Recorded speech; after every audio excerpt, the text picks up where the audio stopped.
Well, hi, Justin. Hi, Justin. Hi, Justin. Hey, Justin. Also, wait, were we affixing the weapon to the war machine or the ship? Because I know To that the was war on machine. War machine. Gotcha. Which I guess makes sense because the war machine can go on the ship. So, Yeah. so was that a Connor? I could barely hear you. I had to turn your volume up. Was that a yes or a no to you gave Bill the javelins? Yes. Okay, Brian, get it out of your inventory. I don't know if it was in your inventory, but I feel like it was. One of them was in mine, yeah. So I just got rid of it. And then I think, because I also saw there was one in Connor's, so I wasn't sure if you guys actually gave him or not, and just didn't take it off your inventories like a bunch of shits. We probably just forgot. Yeah, you bet you did. And did you have any other adamantine on you? No, I don't think so. Or Unless Bell has did something the he ingots might give that we to us have make for the holy task. question? Did the ingots, the adamantine ingots that we had, they just turned into 2 javelins then? Because we had several ingots. We had those ingots and... That's, I think, what you gave him. Oh, yeah. Yeah, you're right. I don't remember. Javelins came from the ballista, not from the ingots. Okay, because yeah, I do remember you guys giving him the ingots, and that was enough to at least make a... There was enough there to make a bolt. Because you had, like, I think... Justin, do you remember how many there were? Because the notes I took that in probably are gone, unless I wrote them. Unless they're saved in Foundry somewhere. Hold on. I'm not going to look for them right now, because you're not going to get there in this session. But my notes are probably right about how many you're going to have when you get back. Also, wait, are there 2? No, there's not 2 Pats on this map. He's just over there. Okay. So yeah, Pat, you kind of... Or somebody reposted the end of the session notes from last time, so I think you guys kind of know what you're in for this time. Sort of. But for right now, you're on the ship. You have not arrived where you're going yet, so it is your time if there's anything you need to do in preparation. Well, Inga just took a long rest because he very desperately needed one. And he's also kind of prepping himself after that conversation he had with conversation he had with Tem about Pelicitavius, and he's now prepping himself for what for him has been a literal demon, or I guess devil in this case, that he's been dealing with for a long time. As for the rest of you, do you have anything else, like... Also, anything mechanically you need to do that I would need to be aware of? I would say Monkcha is trying to figure out his newfound powers, but there's not really any earth around him. That, yeah, that's a pretty fair point. There might not be... What? Sorry, finish this. I'm gonna get some water real quick before we really get into it, but I'll be able to hear. Alright, then Justin, what were you saying? Oh, how much time do we have? Several hours.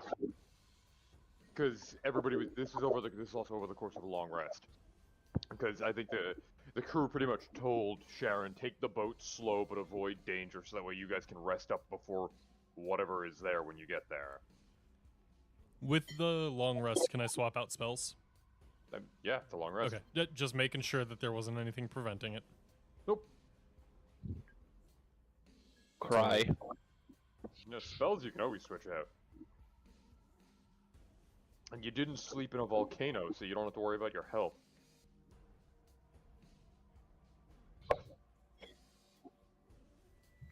So Justin, what are you doing? You know, like how Mouse has the one I believe you. One of a little bit of blood in the syringe. So he's gonna take the one that he has in the vial, and I want to see if I can somehow add it to my what's it called, my holy infusion. Ooh. Okay. Are you going to use the entire vial? Is that your intention? Okay. Yeah. So then you are going to give me an Arcana check. Well, I guess this would be like an alchemy tools check, which I think you might have expertise with. Maybe, right? Is there any difference between you rolling an Arcana roll and like an alchemist tools roll?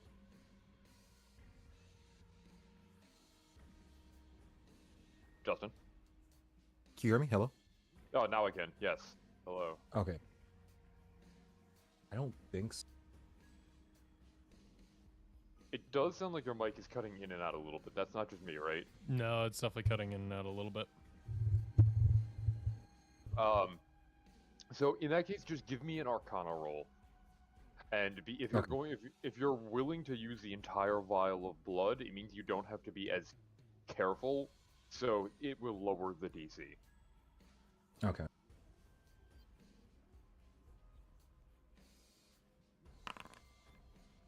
Well, the original DC was a 20, and if you're going to use the entire vial, that knocked it down to an 18. You still got a 22. So you can see that the holy infusions that you make, they're kind of like, I assume you make them like little glass bottles, right? Yeah.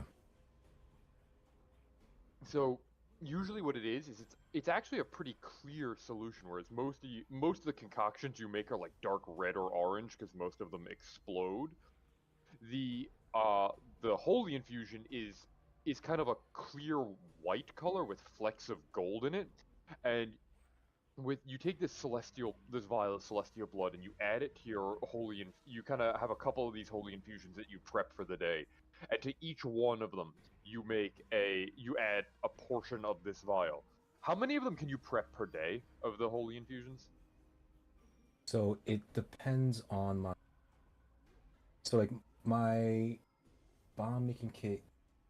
So I can make 9 total bombs, but I have to distribute them underneath the different ones. So I have like holy infusions, Gotcha. explosive reactions. So like if I chose to, I could just make them all holy infusions, but I haven't been doing that.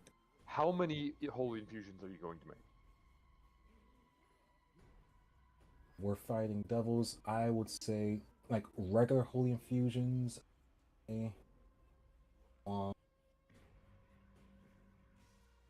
Like total. How many total do you want to make? Maybe 4. Justin? That was the exact right number, because there was enough blood in the vial that you add about a quarter of the vial to each of the 4 infusions. If there was any more, I was going to say only 4 of them get the effect. So for each of those, when you add this celestial blood to it, the color changes and the solution turns to gold. It looks like melted gold in there. Oh. And for each of these holy infusions, each one now adds 2 extra dice of damage. 2 extra, so whatever is rolled normally on top of it. Okay. Yes. So when you throw this, whatever the damage dice is, add 2 more for those 4. Okay. And like Miles is like, oh my, as he's like seeing like the reaction, like in the color changes, and noting down every little thing about the interaction with it. Yeah. So you can tell that these are going to be potent. That was a lot of concentrated celestial essence that you just poured into something that was already kind of consecrated. I think that's the right word. It's going to be nasty to fiends and undead. I think that's all Miles. So, Pat, are you going to be doing anything? You're here. I am. I think I did everything I needed to, so I'm just in the sleeping quarters. Alright, that works. I realize one other question I have for you, Vinny. Wha- I know time gets a little funky in the hells. Oh, If yeah. I have an item that recharges daily at dawn, do I roll for those charges? Yeah, after a long rest you can. Okay. Here it's just every 24 hours, so... Hey, spellcasters. Cool. That's a max roll. Starting off well. Yes. Connor, would you like to do anything? Yes, Baldwin? It's the port, not the... does anyone have Identify? No. That's a little bit out of my realm, but I do have a jeweler's loop if you want me to take a normal look at it.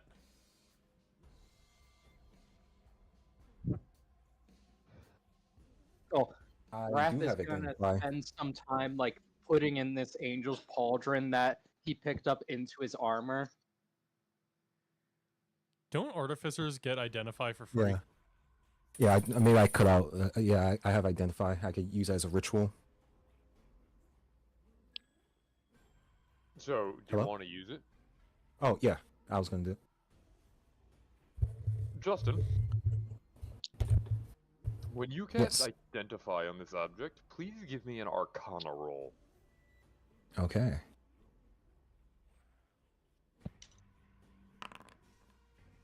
So, Well then. so you're casting it on Baldwin's like armor that he's kind of incorporating into his own, right? Yeah.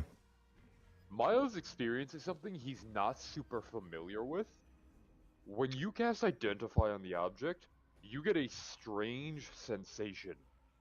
It's the physical sensation of it. It would probably be hard to explain, but to you, it's more of a mental thing. And to Miles, he can kind of feel, like physically feel the magic coming from this thing. And if you feel a pushback when you cast Identify, which is very, very rare, you are able to ignore it and you push past it. You can kind of feel there's resistance here, and you have to focus your mind a little bit to try and identify this thing. But it's just that's very unusual for magic to do. However, you were able to identify it, and what you were able to determine is that as of right now, that pauldron does not exhibit. It does not have. Is not exhibiting any magical qualities because none of them are active. Oh, so he's able yeah, to tell that it's magical, but like not Yes. active magic. Yes, there is because you got the nat 20. There is dormant magic within it. It needs to be brought out somehow, and that is not you don't know, but you are able to identify that there is powerful protective magic within it, and there is something needs to be brought out of there. You also know that whatever it is, it didn't want you to figure that out. There is another piece of information you learn about it when you identify it. Identify, because again, you got a nat 20. The Identify also tells you the metal it is made out of. The pauldron is made out of something called God Steel. Huh. I don't think I've ever heard of a metal like that before. It is metal that is supernaturally charged with the essence of the upper plane. Fascinating. Oh, And that energy tends to have a strong impact on radiant effects, and armor made with it tends to be more protective against the forces of evil, because it both physically and spiritually repels them. Baldwin, it seems like you found yourself something pretty nice here.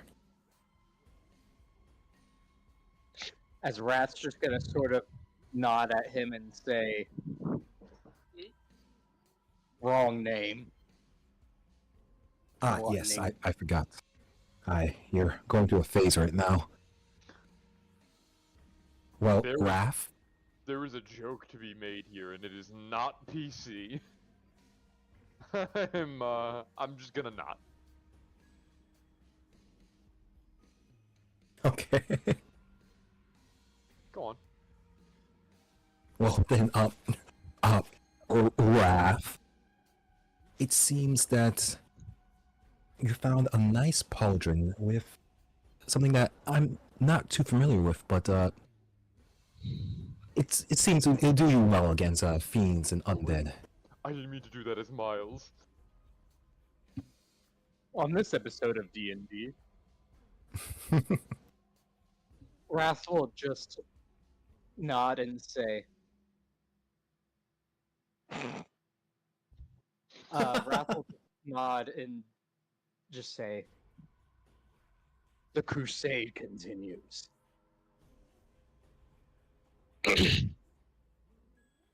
Abaddon, a few rooms away, 2 floors below where you are, actually cringes a little bit in his sleep.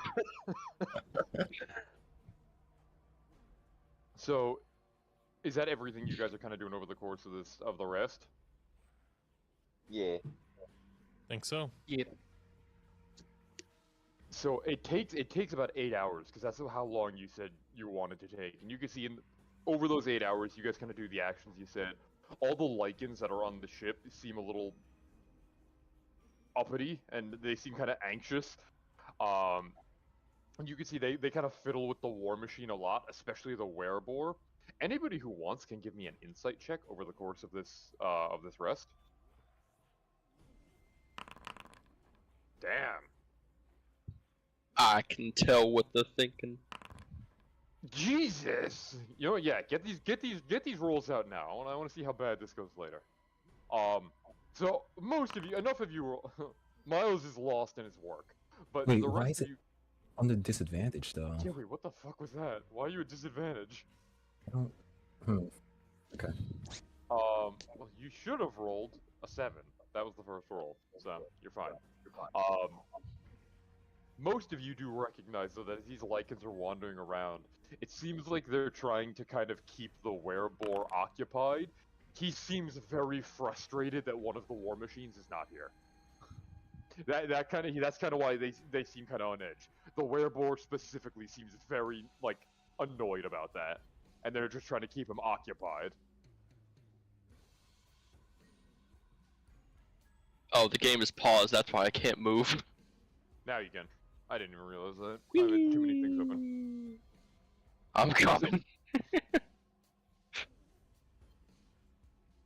And so as you guys are kind of have been resting on the ship for most of that rest, Pat, you would know that Tem has kind of been sitting at the very front of the ship, like on the, I think it's the bow, just kind of almost like a figurehead, just perched at the very top, just watching everything go by. And at some point, while you're kind of on the top deck, it's been about 8 hours. For probably the first time in those 8 hours, he turns to look at you, and he kind of calls out to everybody in common, and says, "The arches are upon us. I hope you're all ready." So what can you tell us about the other side of these arches once we go through? And he kind of clambers down from the front, and he flaps his wings a few times, and then pushes himself into the middle of the ship, landing kind of where you guys are standing. Wait, where are you? Where'd you go? I think we're all in the same exact section. On Inga's the boat. underneath the war machine. Oh. Oh, there he is! I didn't see you there, you little... To me, I was on top of it. It's me! Hello, I was hiding under the car! I'm trying to learn mechanics because that's the primary focus of most druids.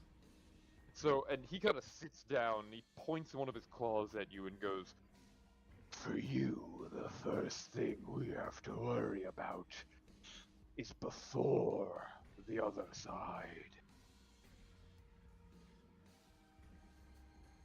And what would that be? The arches? And he nods his head yes. Is there a guard or what? Uloch himself guards the arches, and may not be keen on mortals using them. You may have to gain his favor. What's the normal payment to go through? That is something even I wouldn't know. Devils are granted access, but that is something you are not. Alright, so we're gonna have to get on this Uloch's good side. And that's another devil, right? And he kind of cocks his head to the side a little bit and says, something like that. Just let Abaddon do the talking, and I'm sure you'll all live. Maybe. Oh god, last thing I want to do is sweet talk another one of you. Alright. Shut up, baby. You love it. And this, he says... You right. He says something in Infernal.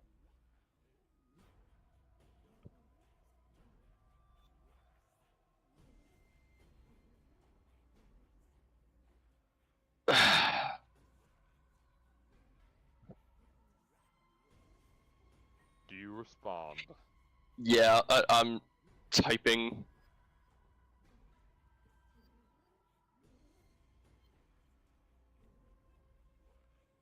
Responding in Infernal.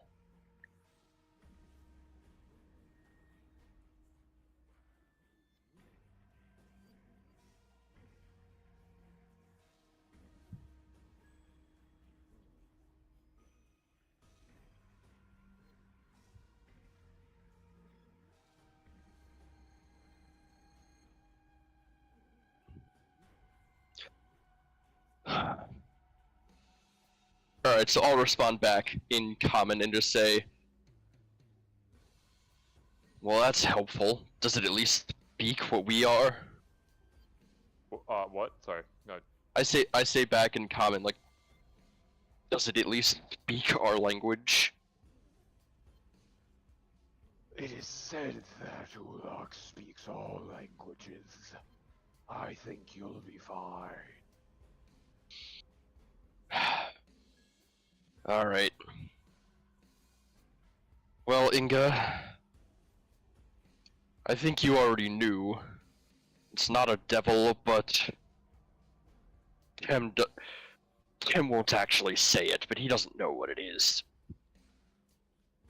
Lovely. So, another thing that is completely unknown.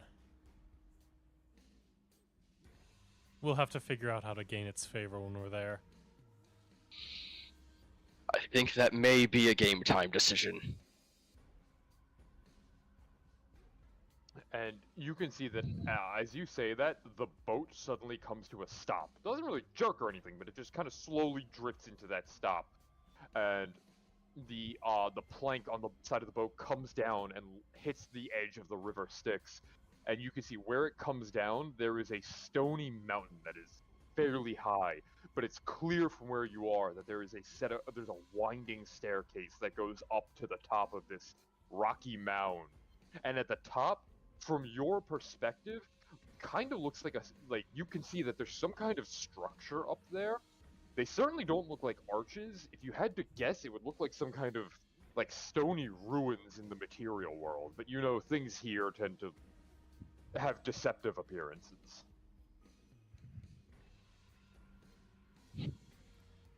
Well, it looks like we've come on shore. Are we taking the All war right, everyone. machines into the arches, or are we leaving them in the werefolk Well, with the boat? we only have the bike with us right now. Right. No, you have one more. No, we have the Tormentor, just not the Demon Grinder. Remember, we have 3. One of them. Oh, you're right. You're right. Yep. So now right now you have 2. Shall Well, we do leave we those know with- how much onto the land we have to go? Up there, as Tem points to this kind of stony hilltop, and he points towards those ruins on the top. Buddy. Can the Tormentor even go up like that? Looks like we might be stuck climbing regardless.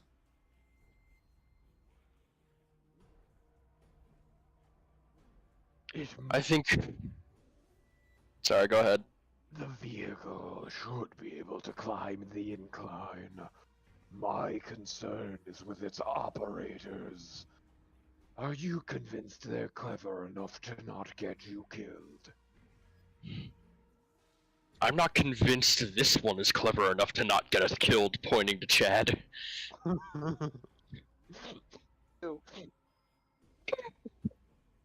If we were to have them get us most of the way up and then bring the tormentor back to the boat, protected and defended until we're able to return, we don't have to risk any extra people offending Uloch. And it could cut out some travel time for us.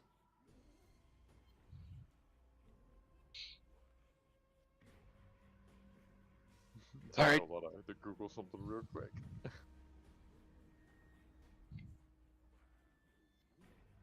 Oh wait, no, hold on. Give me a second. There it is. I needed the gif of it. Sorry. Oh god, he's memeing.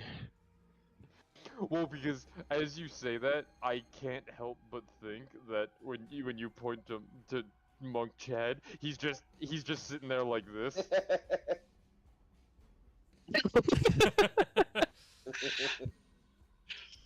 Yeah, I'm literally Squidward pointing back to him. I don't trust him to not get us killed as Monk Chad's just doing that. I don't know what you mean. Alright. Whenever you're ready, I can bring you to the Arches, but from there, it's on you and whoever else you're willing to bring with you. Choose wisely. So you're not Are you coming not through coming with with us, us? Tem? I already have access. Uloch's favor cannot be gained by me. Ah, understood. Ah. But we will have you as a guide to Pelicitavius on the other end. But of course, we'll be going straight to the heart of his keep.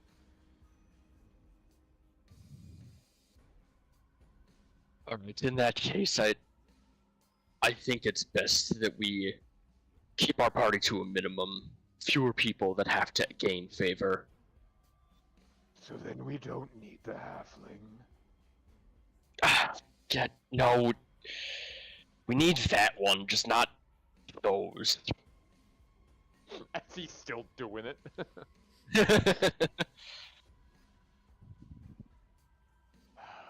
Good. I've seen him fight. You'll probably need him. Why would we does need a have fighter? way We're to just trying to kill a hands. pit fiend.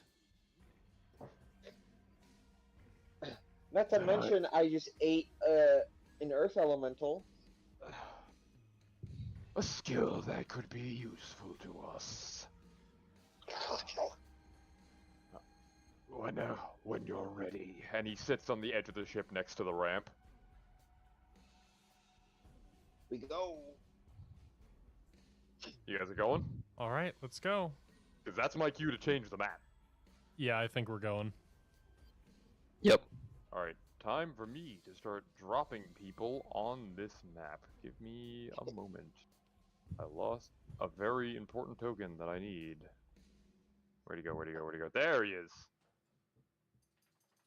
Don't worry, it's none of you. 1, 2, 3, 4, 5. You all should be on the map. Yep, I can see. Okay, Yes, sir.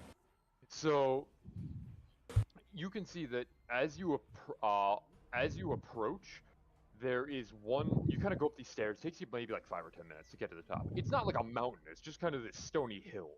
And when you get to the top, there is. You can see these kind of stone ruined structures, and there's 2 of them that are kind of angled next to each other. And as you go up these stairs, you can see that there is a path that kind of splits into each.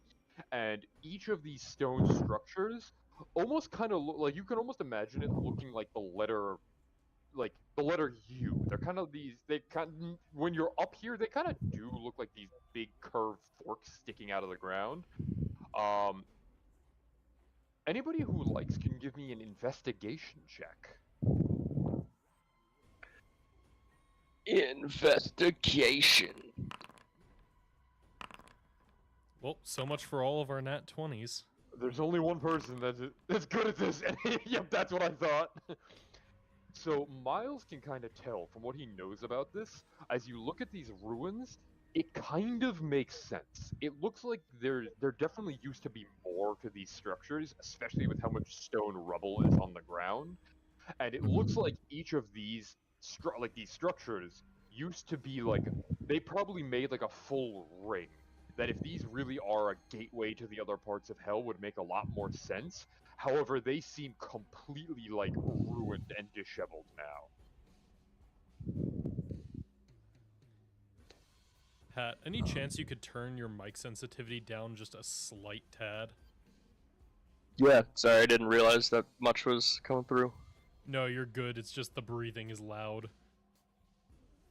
Sounds like you're in a wind tunnel sometimes. Jesus Christ! Why, Connor? Why? Why would you do that? Suffer my wrath. What did I do? I don't know. Make them Probably. suffer, not me. Alright, hopefully that's better. We'll see. Does Miles share this critical Yes, he information? does. Miles does. Reduced to ruins like everything a damned fiend touches.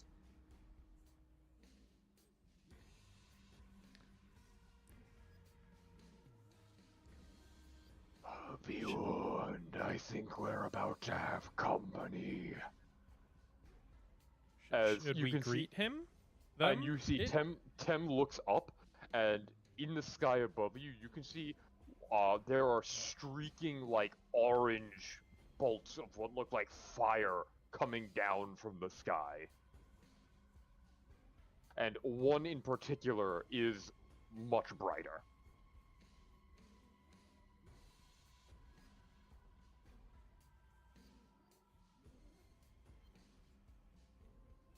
Hold on, that... I don't want him to be in the front. Let me out. We know it's not a devil, put that away. We need to gain its favor, not fight it. Within a couple seconds, as you guys are kind of debating this, a couple of those little orange streaks fizzle out, but that big bright one gets bigger and bigger, and it only takes about 20 seconds before you see it hurtles down much faster and slams into the ground right here, throwing up a cloud of smoke and dust from all the ruins that it lands in. And you can see that the whole all these structures, and you can feel the ground shake a little bit as it does. And as the dust settles, you see a monstrous figure standing before you. General Radon? What? Oh yeah, none of you played Elden Ring. And standing in front of you is a nearly 20-foot tall figure that has the body and head that kind of looks like a lion, but its eyes are glowing with this vibrant red, and it has big black feathered wings that come out of its shoulders. Anybody in the area may give me a religion check or an arcana check. Oh, I'm so good at both those.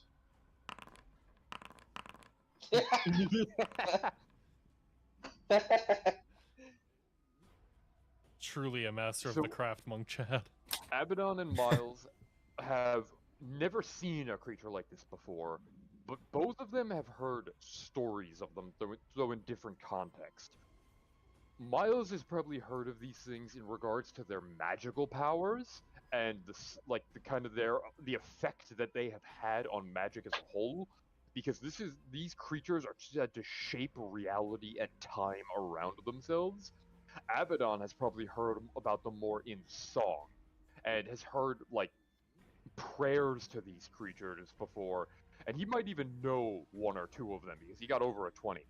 So both of you would be able to identify that while it doesn't look like you expected, this is a sphinx. That was the first thing I thought at the token. And that is exactly what it is. Hold on a second, because I am just changing the music. As soon as this thing works. Come on. There we go. And then we're gonna do this, because I think this should work. Good. Alright, please work, please work, please work, please work, please work, please work. Nice. It did. Okay.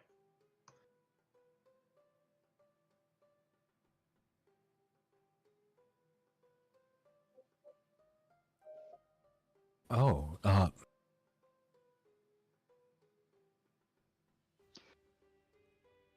Were you gonna say something? I just relate to the group that I think that's it appears to be a sphinx. And as Miles manages to kind of get that out, it takes a couple steps forward on these huge clawed paws towards where Abaddon is standing, and it glares down at him. And as it opens its mouth, you hear its voice bellow out.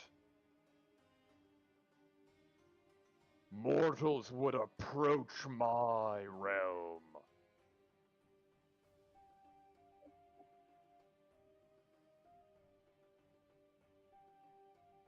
We do. May I have the pleasure of knowing with whom I am speaking here? You stand in the presence of Uloch. Great Ula.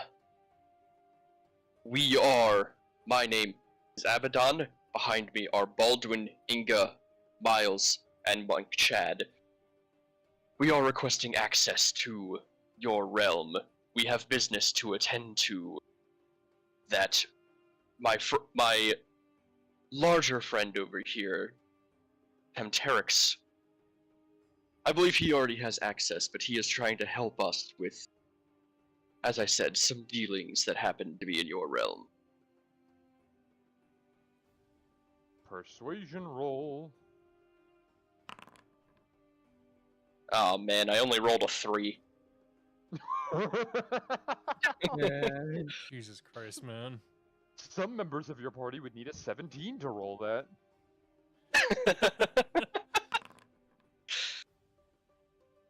Hey Pat. Yeah, No. I figured.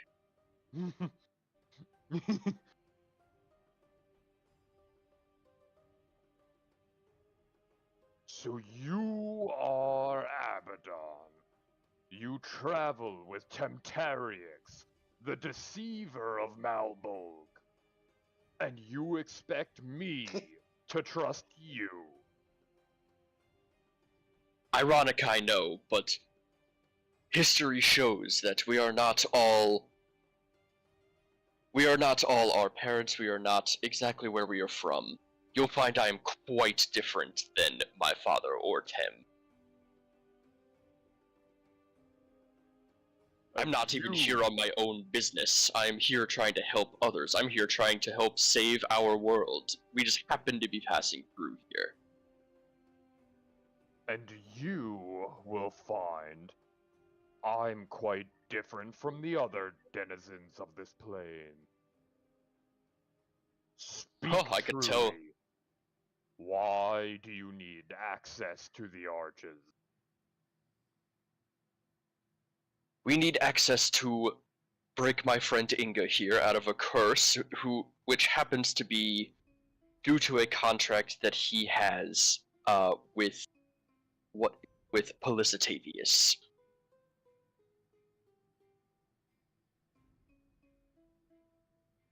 Baldwin shushed.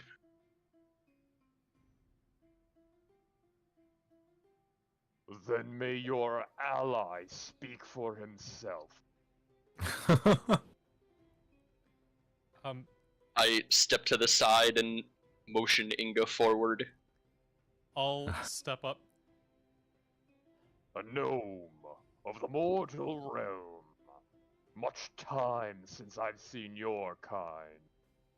Tell me, what is your purpose for obtaining access to my arches?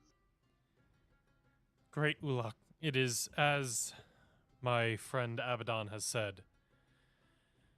Many years ago, I foolishly made a contract with the devil Pelicitavius. Now, in order to help others, and I wish to break Sorry, that contract. that was a second ago. I wish to break that contract, to sever it, and Pelicitavius lies beyond these arches. That is why I seek access. Those who travel with me are doing so because they are my friends. I sense the truth in you. Abaddon has told me what you wish to do. You have told me why. For that, I deem you worthy enough to live. I shall not smite you where you stand. But to gain access, you still must work. And Just point us in the direction, tell us who to kill or what to retrieve. You'll have it. You Those seem to be- misunderstand, Tiefling. The Arches of Uloch are powerful. The devils of hell have used them for eons, able to travel across any layer of hell at will. That's a powerful tool for a mortal. Only one who is worthy may gain access. how do we prove our worth? I was hoping you'd ask. Great strength and vast knowledge of the hells is required. If you possess neither, your doom is certain.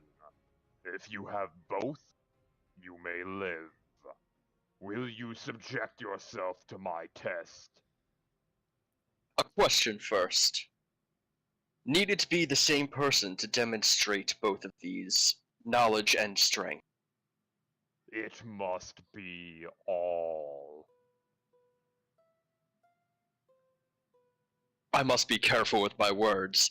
All of us individually or all as one unit? Give me a persuasion check.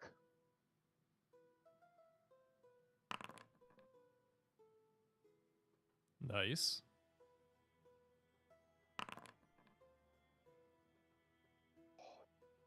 Damn, Pat. You wanna know what the DC was? I'm guessing like a 20. Oh, 23. God damn. Nice. That Wait, means oh you no, made that's... it. Oh, that's good. That is, Yay. that is good. You intend to travel as a group.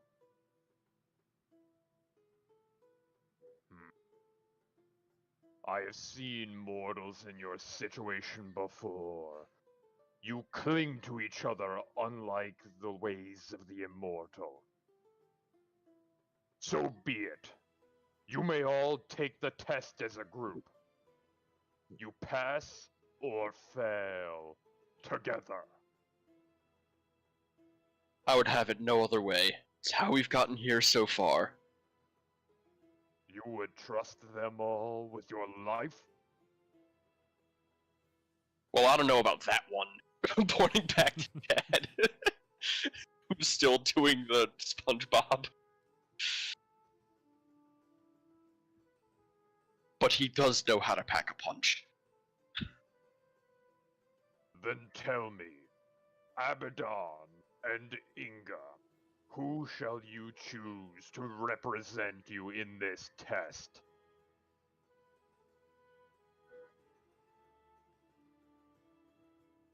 I thought it was as a group, so all of us. Yeah. Then let them speak as individuals.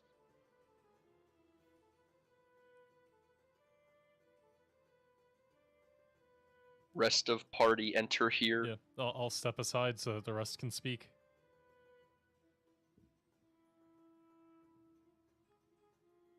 Brian, your mic is muted if that's Fuck.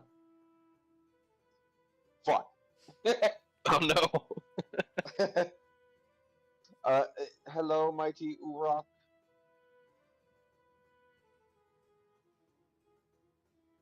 It just stares down at you. I am Monk Chad Happy Barrel. I have trained at length to be a monk of my order.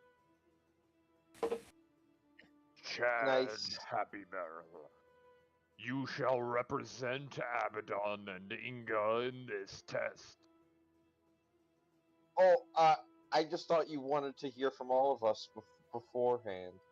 And you agree to represent them? I mean, I have been an ambassador before.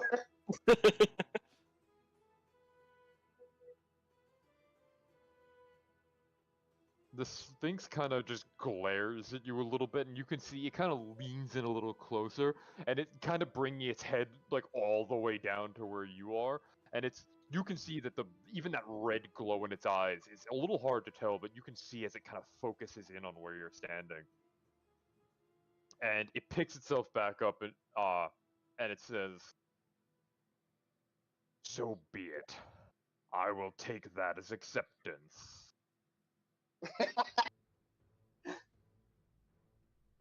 Yes, hi. I am Miles, and I too will represent my friends over here. Then Miles the Human shall represent Abaddon and Inga in the test as well.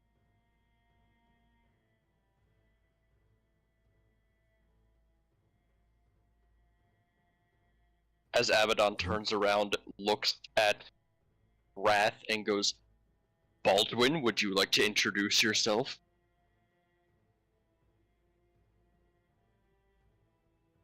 I am the knight formerly known as Baldwin. Ah, god damn it.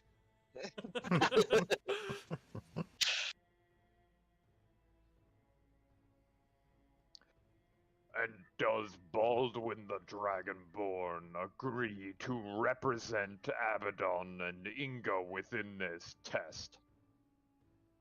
I will. So be it. 5 mortals shall take the test. and as he says that, it stomps one of its paws down, and you can see this kind of shimmering ripple of like orange energy radiate along the ground out from where it did that. And when it does that, Tem kind of comes up to Pat. He comes up to Abaddon and leans in and goes, Mhm. I think this is the part you'll have to do alone. Good luck. See you on the other side. Literally. He slinks backwards as the Sphinx kind of stands up straight again. Are you all prepared to take my test? Your body, your mind, and your spirit will be tested. Yes. Just Yes. nod. Yes. Yes. Then the test is simple. The mortals must answer one question. I figured. Heard about your test. Ask away. You know what? Yeah, you got over a 20. You definitely have heard that Sphinxes are are big fans of like they tend to have trials and tests, and amongst them things like puzzles and riddles are something that they're very well known for. You didn't know if that was actually true or not, there's probably a part of you that's a little surprised that it actually seems like it's coming down to something like that, but that definitely would be something you've heard about them before. Time to find out what Vinny got when he Googled riddles for kindergarteners. Oh, I got this. It's a human. The question Wrong. You are prepared No, to the take Muffin my Man. test. The Then Muffin Man? Answer this question. Do you want Where- to pass this test? Where are we?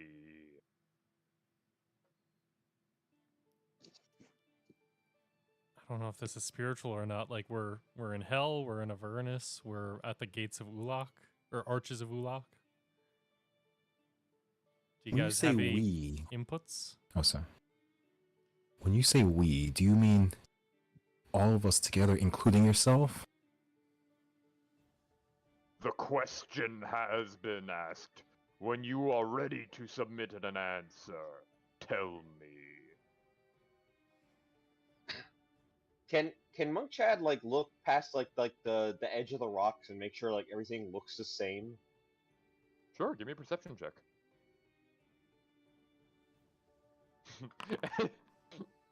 It looks the same, and as you do, Kem kind of looks over to you, and he kind of makes a little motion with his hands, like a get back there motion, and he leans into you and goes, "What are you doing?" Sure, we still look the same. He just slinks away with his tail between his legs. He's like, "I'm sorry." Would it be possible to do an insight check to see if I can like see any double meanings in his words? Sure, yeah. Also 17. It's pretty hard based on how few words there are. And this thing has a completely stoic expression. It could mean that literally, but it is, from what you've heard, it's also a sphinx. So if there's anything that's going to have a double meaning, this is the creature that's going to do it. Well, we're in the hells, we're in Avernus, we're at the Arches of Uloch, we're in the stage of life that we are still alive. We are in grave mortal sin. We're in a test? We are at the doorway to the hells. We could be anywhere we want. Oh, that's good. That's actually really good. But that's where we could be. You're not right. Where we are currently. It is simple. We are here. Well, I like that. Hold on. Where? It wasn't a question, it's a command. Does anyone have a pencil? I'm going to write "are we" on my armor. Wait, what? I'll pull, You know. You know, Where are we? I do I'm have. gonna, where are we? I do have an ink and quill. That's it.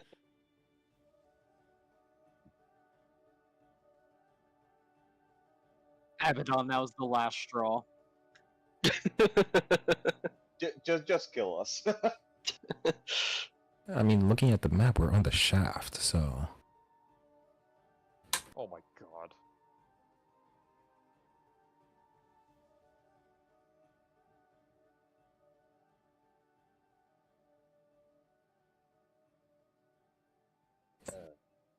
My mind is racking with all these double meanings there could be. Like, what if we was not talking about us, but what about a person named we, or I don't know. I can confidently tell you, you have never met anybody named We. Exactly, that's why it makes it so hard. Well, Miles, Also, you if it must was a also person analyze named- the if it was fact that it's talking in plural. Yeah, Well, if no, it was a you're person right. named we, it'd be where is we? Well, yeah, that's why we're looking for a hive mind named We. What will be your answer, mortals? I feel like the Is there a truest. time limit? I feel like the truest answer so far is just in Avernus at the Arches of Uloch. Or Unless anybody else has something. I do respect to Is this your hear. final answer, Inga? Wait, do we each have our own answers? You We take the test together. Does anybody have any opposition to me submitting that as the final answer? We are standing before the arches. Who Final was the one that said here? I said here. I respect that answer. I do respect that answer. We could also have it be like where we're meant to be. But I don't know how We I are feel not about meant to be predestination. here. Yeah, that's fair. I say here. It is the most true answer we can get. All right, here. You have answered incorrectly. You No. Ah, failed damn. my test. Great, Spinks. May I ask, what was the correct answer? If you are worthy of access to the arches, you will know the answer. You have amused me such. You do not forfeit your lives here. Can we come back when we find out the answer and retake the test?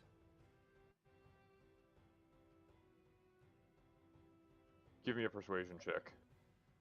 Oh no, I should have had Abaddon do that. You got this, I believe. No, I do not got this.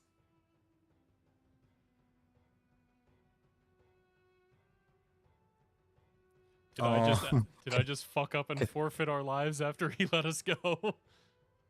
Can I give you what's called a flash You of genius? are Not to so get that one. confident. You may take the test again, but your challenge will be greater, and my mercy will be finite.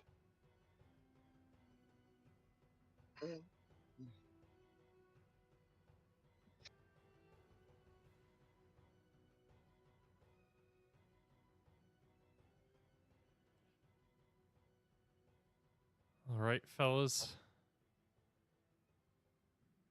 Do you think this is something that we go and search out an answer for, or do we simply see what the new, more intense challenge is?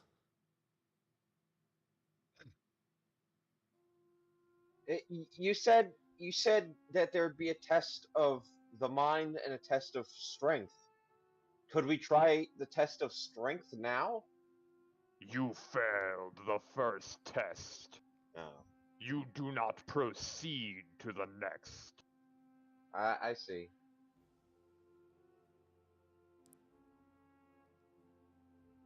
That sounds like an absolute. Only Sith deal an absolute. That's right, boys. We gotta strike him down.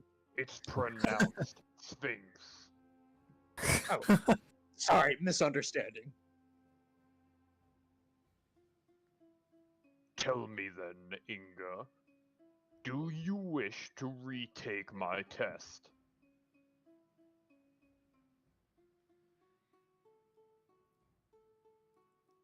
This is my journey, and my friends are here to help me on it. But I will not subject them to my own failures. If I retake it, can it be only me who suffers the consequences of failure?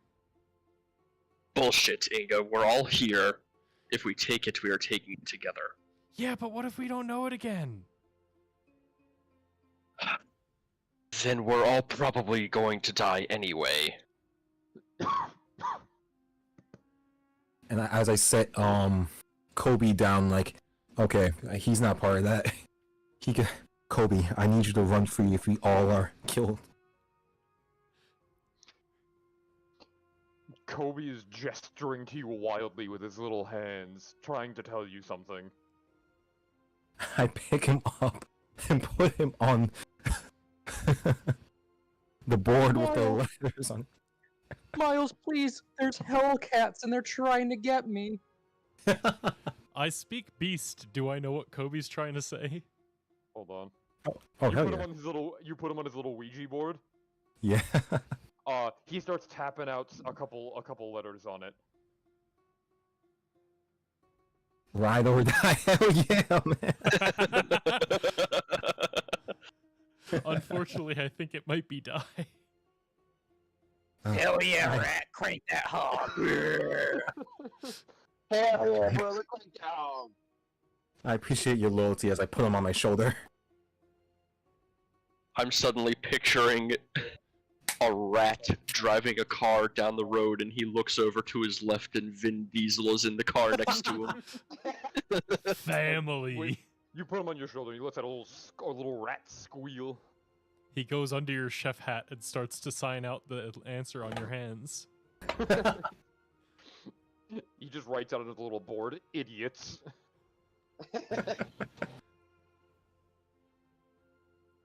Is everybody doing? okay with us reattempting? Or do we want to leave? It might not be a bad idea to step away because we didn't know the answer. If it's the same question, we still don't know the answer. Sloth, you cannot delay this enough. If we wait too long, your chance is gone. Very well, we will retake the test. So be it. You have failed my first test, and as such, you must be challenged further. To gain access to the Arches, you must answer one question 9 times.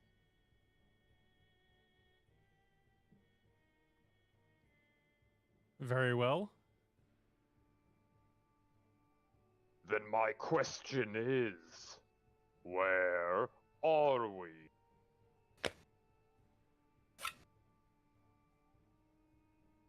Fuck. Well, brothers. Yeah, This is a good ride, guys. 9 times, 9 layers. That's what I thought too. Yes, so now it might be what I originally said of Avernus. He did say he was quizzing No. or We are at the doorway to all 9 layers. You must name them. We are at all 9.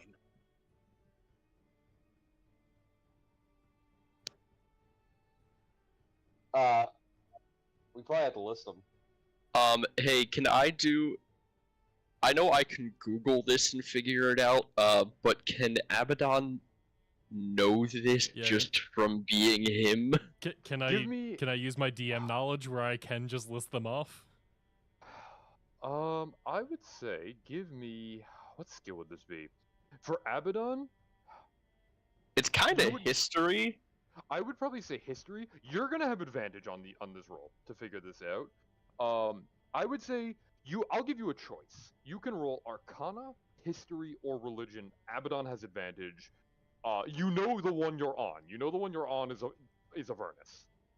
Does everybody make this roll or just Abaddon? So Abaddon knows all of them, Okay. and I will type them out for Abaddon. If he is this something Abaddon's gonna share? He, I mean, he's singing out loud, isn't he? I just say, we are at the gateway of all 9 layers. I believe the answer is just to list them all. I know them if you are confident enough in me to name them. I agree. Hold on, sorry, I'm typing. They have long names. I also found it on Google if you want me to just say them. No, I was gonna do it as you have it as a reference in case you need it later. But yeah, you could if you want while I'm typing this. Vinny's doing all this work to type it out, and the answer's still wrong. Yeah, probably. Also, this better be correct. And please do not count this against me if this is different than what you are currently typing. but It shouldn't be. They're pretty uniform between most settings. we are at the doorway. We are at the doorway between all 9 layers. Avernus, Beast, Minaros, Phlegethos, Stygia, Malbog, Maladomini, Cania, and Nessus all at once. Abaddon has given 9 answers. Which is your final?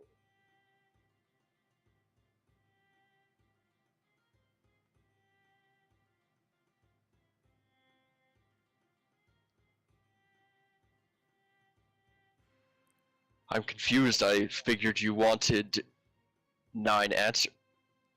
Or is there going to be a different question after the first? Well, does he mean where we are now or where we want to be?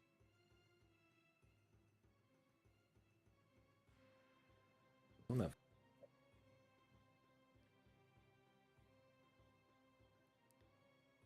Pat, give me a persuasion roll, quick. Yeah. Shit, I don't think he can. Nice. I don't think he can beat that. Damn, that's the lowest roll yet.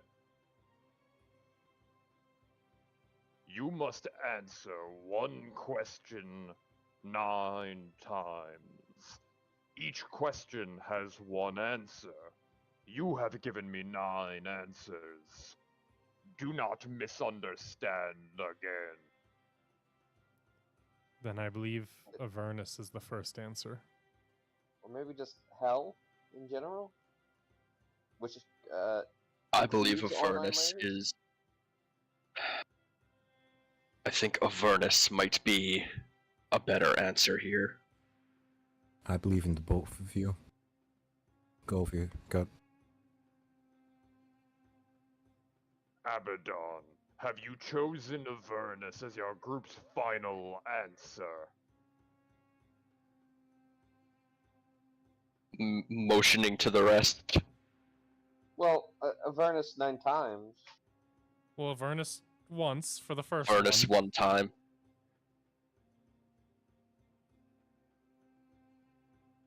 I support Avernus. Final answer, Avernus. Correct. We As really overthought that. Miles looks back to Inga and like, I'm sorry, My put that in your initial mind. thought was Avernus at the very beginning, and we thought it was too obvious. Now Yeah, well, your true that's test the can trouble. begin. And the Sphinx raises its paw again and slams it much harder on the ground.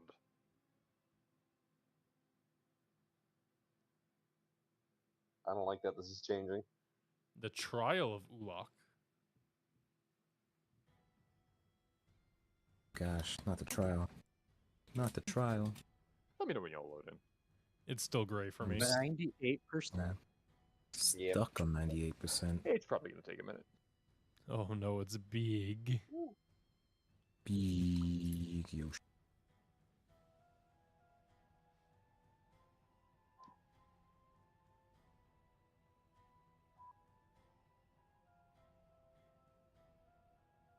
While I'm waiting for you guys to load in, Zach, you wanna know what I really hate? Yeah.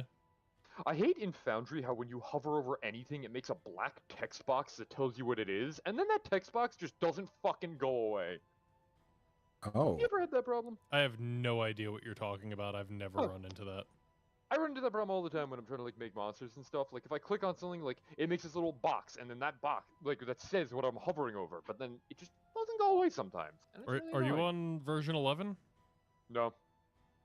I didn't update yet because Here's I have the a lot of problem. modules and stuff that I haven't updated because I was Well- worried it was gonna break things. Yeah, I only started my version 11 conversion today, so I wasn't sure if that was like a new feature that I wasn't aware of, but I've literally never run into that. Huh, weird. I can show you later. Man, it's really Maybe taking it's you guys one a of the while to mods get you in there, have? ain't you? I don't think so. Also, yeah, we're still, or at least I'm still stuck at 98%. Yeah, I'm Yep. at 98%. Reload! Well, we're taking a little intermission right now. Now that you guys passed the first test. Yeah, that's right, baby. Bet you didn't think you were getting Sphinx riddles today. Honestly, I did not. Also, I'm trying to refresh my page to see if that helps. I am not going to do that to see if it just loads. Hey, Yeah. okay, so it loaded, but I see only the same map we were already on. Same. Good. Okay. Is that actual good or more- is that sarcastic good? No, that's good. No, that's good. Okay. That means it hasn't changed yet. I think Justin we're still waiting on. Maybe. I'm now just on a black 98% still. screen. Oh, hold on. Let me make sure there's... Pat, you can see everything, right? Yeah. Yeah, I can too. Okay, I'm back. Could be my internet, not theirs. Yeah, you should have vision. I mean, you also did just reload, Yeah, and I I didn't. refreshed the page, so maybe it's just taking a second. Oh, here it goes. Okay, Oh, now yep, I I'm saw back you at were- 98% loaded. Just wait. Yeah, we can get started while I'm loading in. Well, I think everybody should be here. Okay, maybe not. I loaded in. Okay, is everybody in? Nope. Behold. I don't know why this one is taking Oh, so long. now it is. Okay, so you can see the same map? Well, I think it's because it's massive. No. First, can everybody roll initiative for me? Oh, fuck.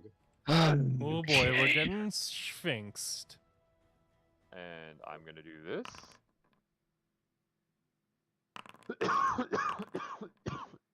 I'm rolling quite well tonight. You're on Happy fucking with that. fire. Yeah, I really can't complain about a 14 for myself. Holy shit, Abaddon. I'm a speedy boy. This is my domain. Alrighty. And now that initiative is rolled, he can continue with the rest of his test. Beating the ever-living shit out of us. Here's the strength You have portion. passed the first test. Now you must answer the same question 9 times over. Take warning. To hesitate will cost you dearly. To answer wrong, even more. Only thrice will I suffer your ignorance further. Choose wisely. And when he Alright, says I think I see what's about to happen. Let's Yes. do it. I think we're slams about his to- paw down on the ground. Pat, Yep. can you roll a d8 for me? Yeah. Yeah.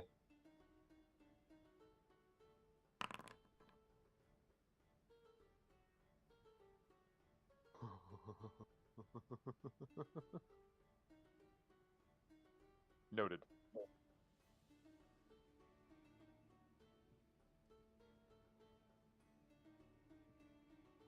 So, I think another part of the map might be revealed now for you. Yeah. It is. It looks like cobblestones and steam. Kinda looks like it might be Malbolg, but we'll see. Oh, you think I put these in the right order? God damn it. I was literally looking at the list that you sent me. Answer my question again. Where are we? And as you guys teleport here, everything around you is completely changed. Now, instead of standing on the top of a hill, it looks like you are standing on the side of a massive mountain. And you feel a rumble in the ground, and you can see that the whole mountain is shaking, and you see a burst of flame come from the top of the mountains, and a cloud of dust start rocketing towards you. And that is where we start initiative. Pat, Give me a dexterity saving throw. Okay, you got it, boss. 25? Yeah. Let me just check whatever time the DC for this. Yeah, that is more than enough. So you take. So, as the first wave of these rocks start pummeling down towards you, you manage to get out of the way of most of them, only taking 7 bludgeoning damage. Ow. And you kind of like, as these rocks come tumbling down the mountainside, and you look up, there's a lot more coming. Also, can everybody besides Abaddon give me a perception check? Abaddon, you are too filled with pain to give the perception check, as you stand up after getting pelted with rocks, and you have a massive, like, pounding headache that came out of nowhere.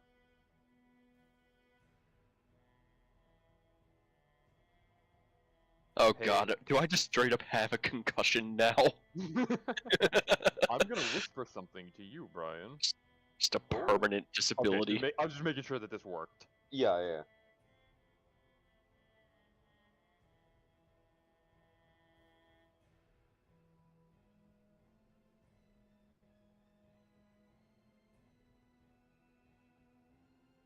Oh, Abaddon. Pat, would you like to do anything on your turn?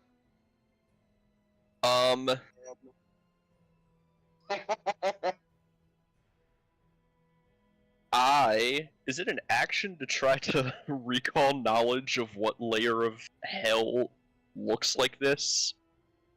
Yes.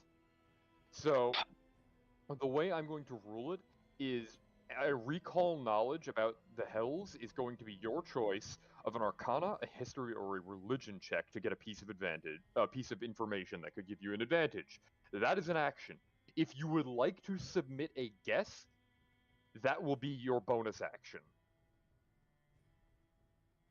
Alright. I will use my action then, because I'm not going to use the metagaming knowledge of Brian yelling at me to roll history again. Sure. Roll a disadvantage, though. 16. Your head is actually hurting you so bad you cannot focus on where you are right now. Damn, okay. Do I still know enough to be able to play a lute? Sure, yeah. Why? What do you want to do?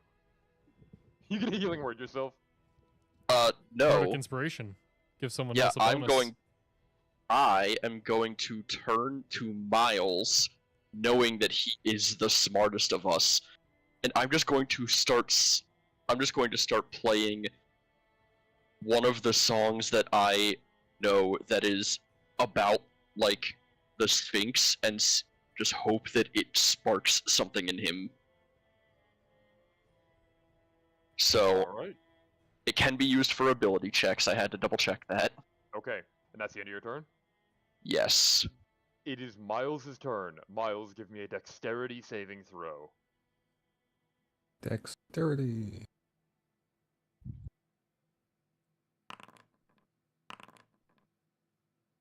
Miles also passes, getting out of the way of the rocks tumbling towards him, and as such, he only takes 5 bludgeoning damages, getting out of the way of most of them. Gotcha. And now it is your turn. Miles is also gonna. It's gonna take a. I don't know. History doesn't make sense. 'Cause I don't think Miles studied this.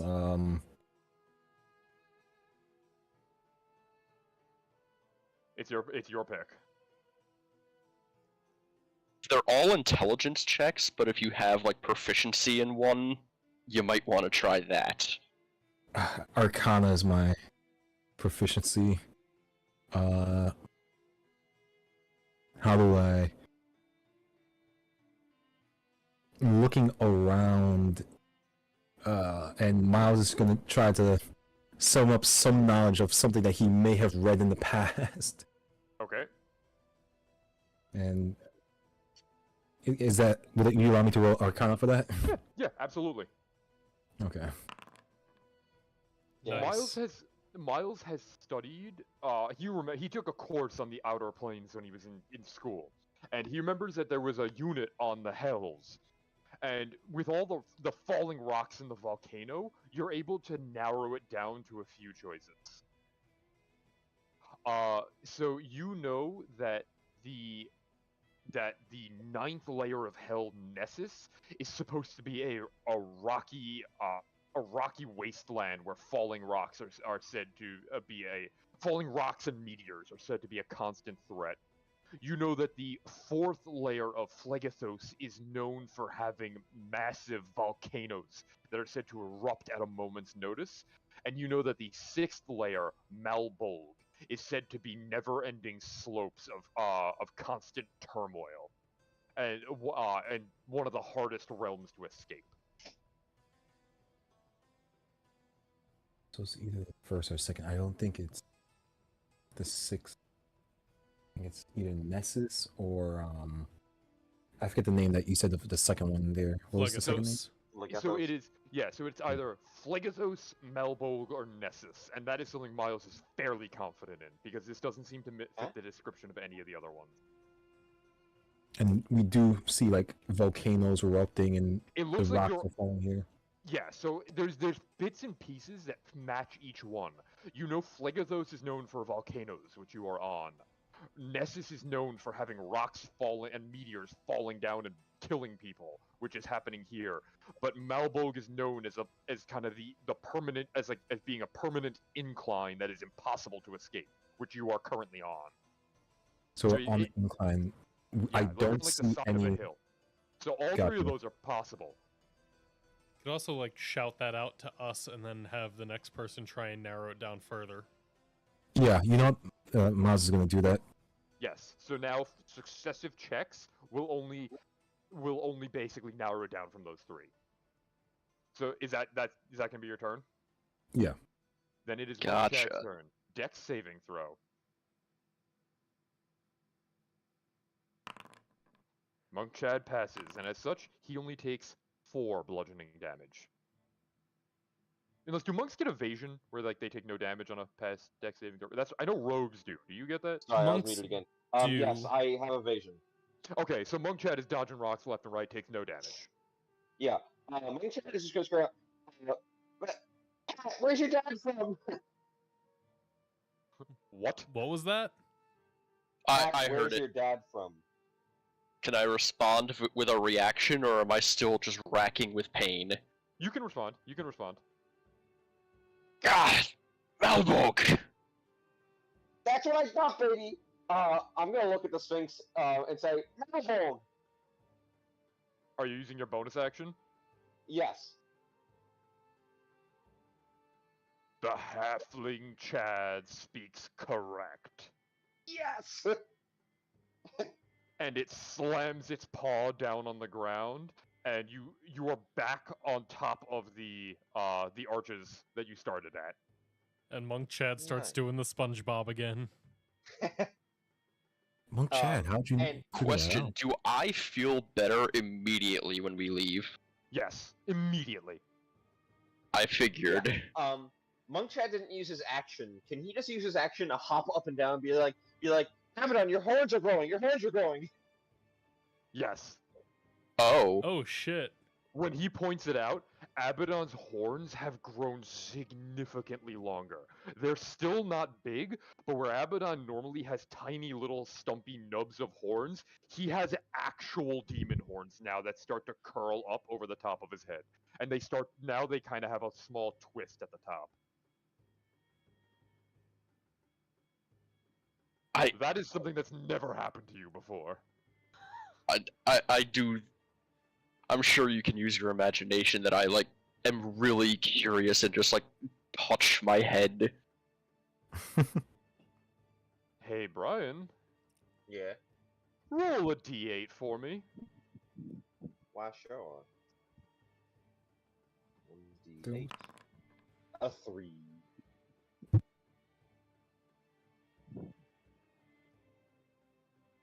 And I'm okay. and the Sphinx raises its paw again and bellows out, "Question 3." And it slams its paw against the ground again. And hold on.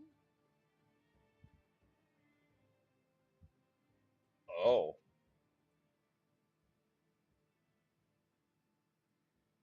Oh, there's other devils here. Where are we? And this time, you appear to be what looks like a massive library, and you can see that there at one end of it, there's like little imps running around all over the place carrying scrolls and books, and there are two winged devils talking to each other. One of which you have seen before. You've actually spoken to before. Pat, you might remember your dad's friend. I remember. Wait, is that Well, if it isn't Moloch? Tentarian. It looks, it's a different one than that you met, but it's the same type of devil. The other one is one you have never seen before. It looks similar.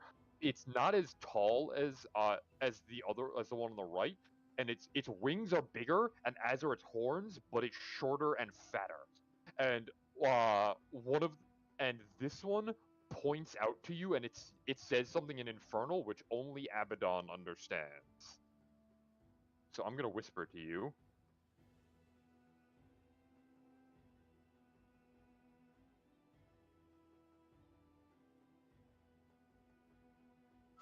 Oh wait, it's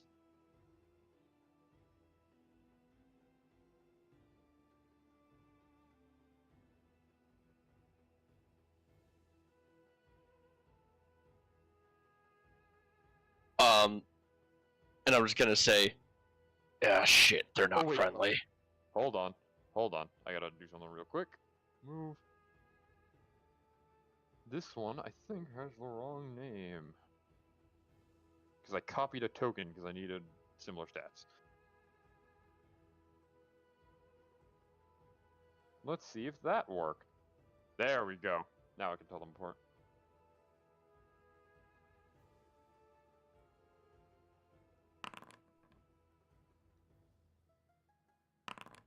Okay, Legion.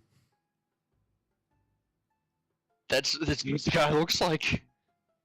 Yeah, amnesias are weed. Actually, let me see if I can find a picture of it. You can share the profile picture. It doesn't have one. Hold on. I'm going to post in the Discord what it looks like because I copied the token art for the monster art. But this is what the other one looks like. Oh. God, he's so beautiful. And it flutters up on its wings and starts flying towards you guys because it got a fucking 17. And shit, hold on. I gotta. Oh wait, I would like to change what I say when I hear the Infernal. I think I'm just gonna look back and go, Wrath, light him up. And as it flies forwards, it pulls, it kind of makes like a swishing motion with its hand, and a long piece of paper appears in its hand, and it starts scribbling something down furiously. And then it turns around, and the writing on the paper flashes in an explosion of red light. Okay. I need... Also, you notice that, actually, can everybody give me an insight check? Sure.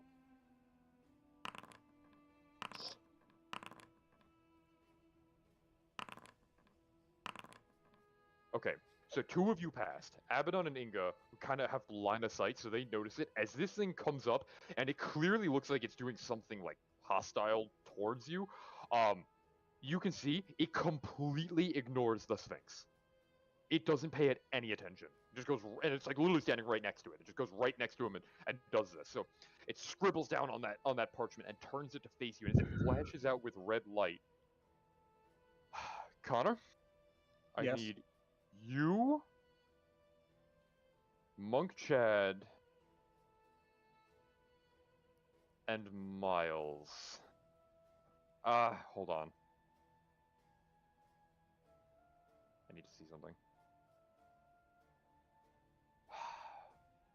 I need to roll a die real quick.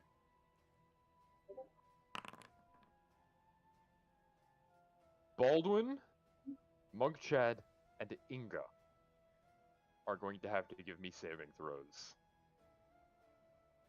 Of what kind? I'm going to need charisma saving throws. Add Yikes. +3 to the saving throw, because you're all within range of my aura. Nice. Thank you.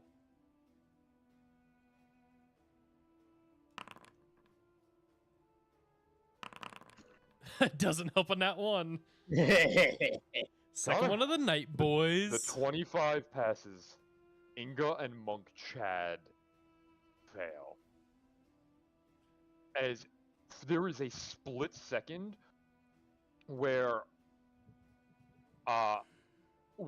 your vision goes black and you can see nothing but red writing in front of you, and this time it is in common, and you can and as you focus your eyes you can kind of see everything is dark. It's like you're standing in a dark room. You can see the world around the two of you. Baldwin doesn't see this, but Inga and Monk Chad both see the world kind of come to a stop, as if time itself has ground to a halt, and the red lettering of those words is emboldened in common in front of you, and as you look at it, there is a quill in your hand, and you can see that there's writing in common, just hovering in the air in front of you, and there are 3 lines, and the writing that when you read it in common indicates that in order to escape this, you must sign on one of the lines, and each line is basically a different agreement. One of them is an agreement of is forfeiting part of your body. One of them is forfeiting part of your mind, and one of them is forfeiting your life. So I will tell you this right now. In order to break the effect, you have to make one of 3 choices. You must take a -5 penalty to your AC. That's the first option. The second option is a -5 penalty to all ability checks and attack rolls. The third one is death. Oh. Is that as an immediate reaction or as an action on our turns? It is immediate. It does not use your reaction, but if you do not make a choice, your characters are completely incapacitated indefinitely. And okay. So there are 3 lines and each one is a different effect and each of them has to be filled No, you pick one. So you choose which effect. You either take a -5 to AC, a -5 to attack rolls and skill checks, or you pick instant death. And if you don't pick if you do not pick any, let me just make sure. Hold on. Let me just reread this one more time because it's complicated. Okay. So until you pick, you are completely incapacitated. If you do not pick in 1 minute, instant death will be chosen. You can pick right now, though, for free. Does not use your reaction. Do we know all of this? Yes, it's basically there's an infernal contract. Time has stopped for you guys, and you can read all of that. So it basically says there's a contract in front of you, and it says you must choose which of these 3 which of these 3 clauses you will agree to. Clause 1 is you sacrifice part of your body to this thing, which is your AC gets lowered by 5. Sacrificing your mind is the attack rolls and ability checks, and sacrificing your life kills you instantly. If your body will be incapacitated until you pick. If you do not pick within 1 minute, instant death will be chosen for you. Even if we go to a different plane of existence? Yes. I'll take the AC hit. Yeah, I'll take the AC hit. Okay. You both. So everybody else sees there was a flash of red in Inga and Monk Chad's eyes. For everybody else, nearly no time has passed. You just see the two of them stagger, and now it seems as though they're moving a little bit slower. Both of your ACs have been lowered by 5 until further notice. Fug. Intercept. So go from that. And now it is Inga's turn. So I've spoken to Tem quite a bit about his dealings, and he, correct me if I'm misremembering, he repeatedly stated that for like the bureaucracy and contracts and stuff, it was on Maladamini, correct? Give me a history roll with advantage. Shit, I'm not great at those. Oh wait, I did that normal. So, wait, there. Just in case I do better. Yeah, let's see. Nope. Nope. I'm rolling shit today. So, from what you have learned about the Hells and from what Tem has taught you, there are contracts and stuff are primarily written in one of two places.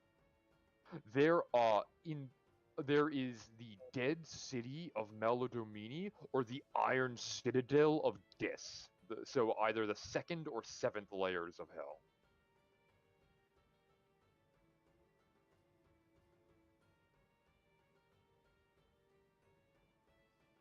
Do I take the 50-50? I don't want them to fucking contract more people.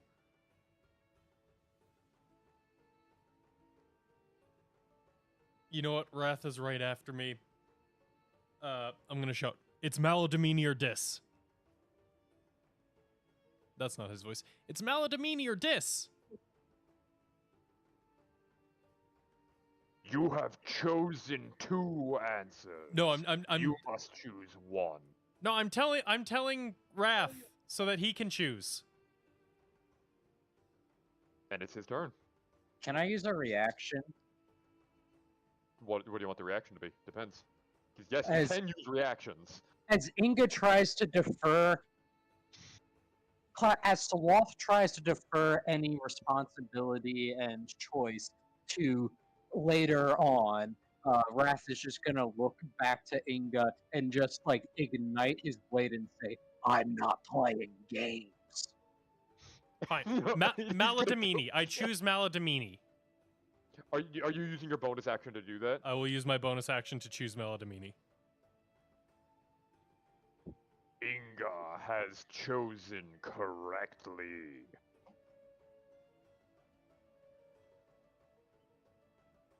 And you... Let's do this as a group, the group says.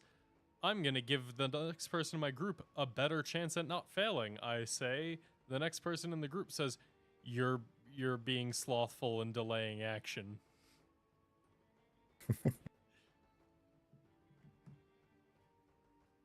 You have He's here for the answered strength part of it. the 3rd question correctly. And the Sphinx raises its paw and slams it down again. Zach, please roll a d8 for me.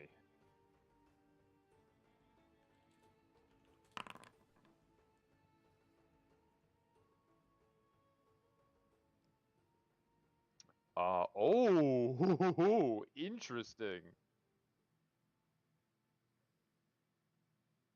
Let me copy these. Bop!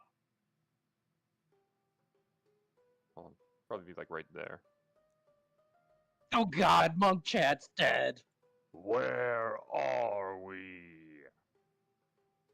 This time, as you teleport in, it looks like you have teleported into the middle of a coliseum. There are devils lining the seats, jeering and cheering, throwing things at you. You see fire bolts being launched up in the air. On either side of you, flanking on 4 sides, are massive demonic creatures. Each one of them standing nearly 15 feet tall, about the size of the Sphinx, with a vaguely humanoid form, but they have long, like this almost dog-like face with long spiraling horns, and above their arms is another set of even bigger arms that end in what look like massive crab claws. And the entire arena you are in is littered with bones and corpses of creatures you can't really tell. And hold on a second, because I'm gonna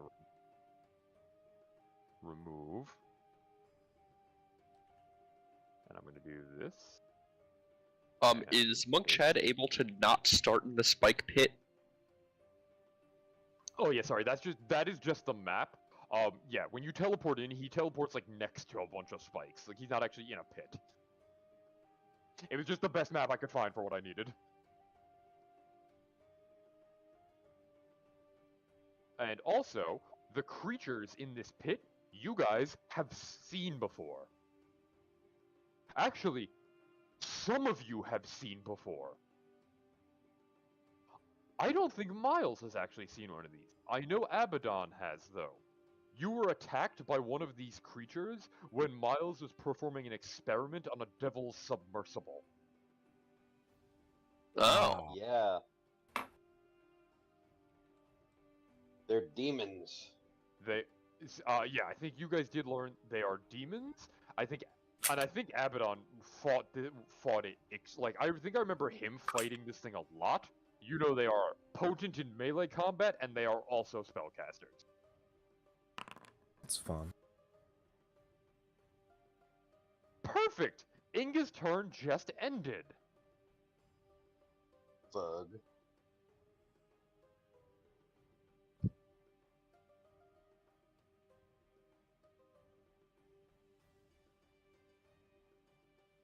And the first of these creatures goes, and it utters something out in a language I don't think any of you speak. None of you speak Abyssal, right?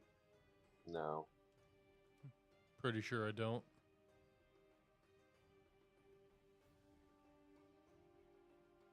No Abyssal. Can everybody in that circle, which is all of you, give me a wisdom saving throw? Add +3.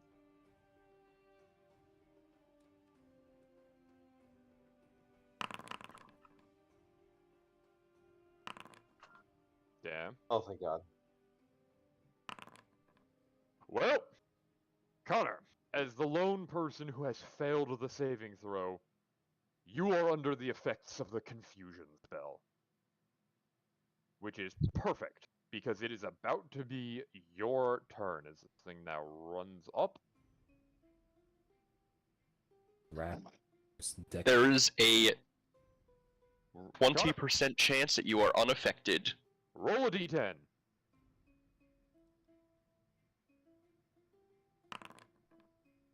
Yes, nice. You can move and act normally, my god. Very nice. Alright, I might be doing something stupid, so someone has 10 seconds to convince me against this. Do you think these things are scarable? I don't know Maybe. if fear is going to work on these things. It could. It could. I do not have a short argument to convince you otherwise. Demons are categorized also as fiends, not just devils, right? Correct. I want to, as an action, use my channel divinity.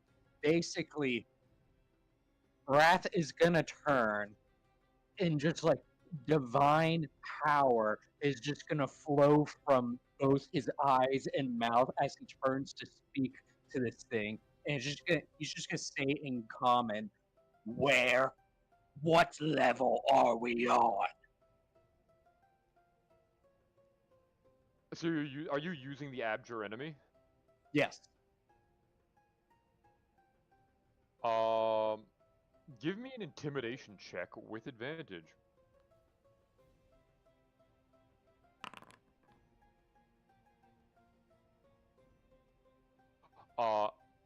And when you say that, you hear it bark out at you.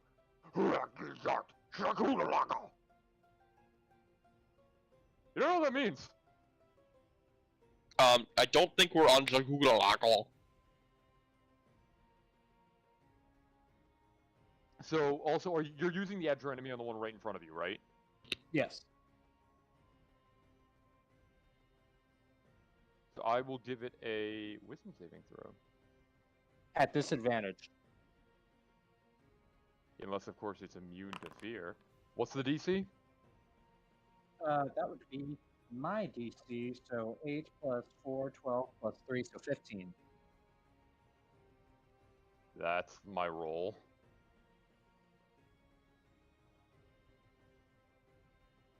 It passed. Safe to say. It still has half speed. It does. It does, yeah. Until it takes any damage, it has half speed. Connor, would you like to do anything else?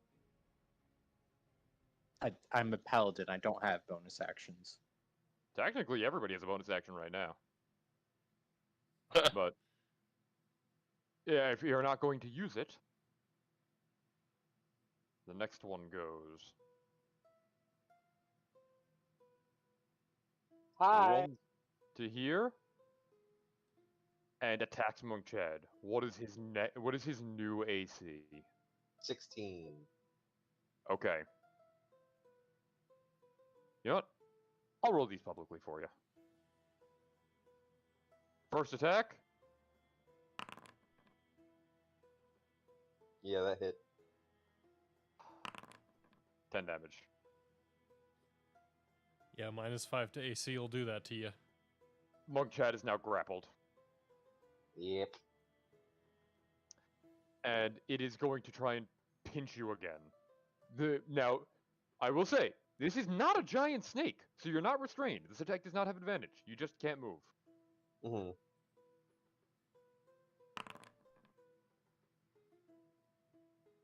I won't even ask. 21 damage on that one. I was going to impenetrate and tortoiseshell, but then you did damage.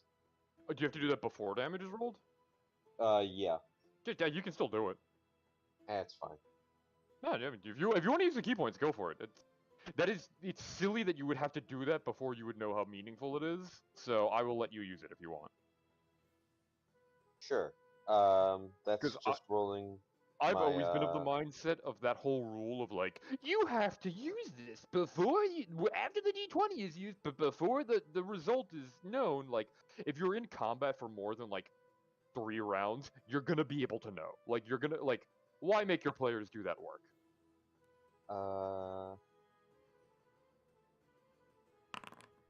What the fuck? Hold on. No, that's not it. That's the first time using the actual deflect missiles. I don't know why. That is a little weird. I don't know It's why it did fucked that. up. It's just a D10 plus your dex. Plus my dex and plus my level. Okay, so Oh shit! there's okay. 3 options on deflect missiles. There's attack damage and other formula. It's other formula. What the So fuck? 17 of that damage is reduced. Oh, you know what it is? The attack is if you catch a projectile and throw it back. Oh, you're probably right. And that's what the damage is. So yeah, you kind of, as this little thing grabs you, this big thing grabs your little frame and picks you off the ground in one of its pincers, you kind of start kicking your legs like, no, no! And a spiraling cloud of dust ricochets out of these bones and bats its arm away. So instead of clawing you in the throat, it just kind of scratches you across the chest. Yeah. But when you do that, it lets out a roar, and the little hands on the bottom start to like gut punch you. Or at least attempting. Go for it. Oh, there's no, I didn't put an icon in for the fists, but he's gonna give you some little punchies. One of them does 9, and the other one Oh no. does 14. Monk Chad is getting monked. And now it is Abaddon's turn. Alright, I'm going to use the incredibly strategic combat tongues. So I am going to use that on myself, move over here, and I'm going to attempt to intimidate this thing and say, repeat yourself, what layer of hell are we on? Or I guarantee whatever he does to you, you will end up somewhere worse. If this had failed the abjure enemies, this would have been a real easy check for you. You're still gonna have to roll. I know your charisma, so this 20.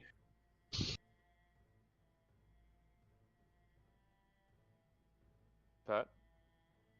I'll give you one guess at what I was gonna say the DC is. 20. I'm gonna whisper you something. Yeah, you know what? You're probably just gonna say it anyway. The Yeah. beast roars at you, and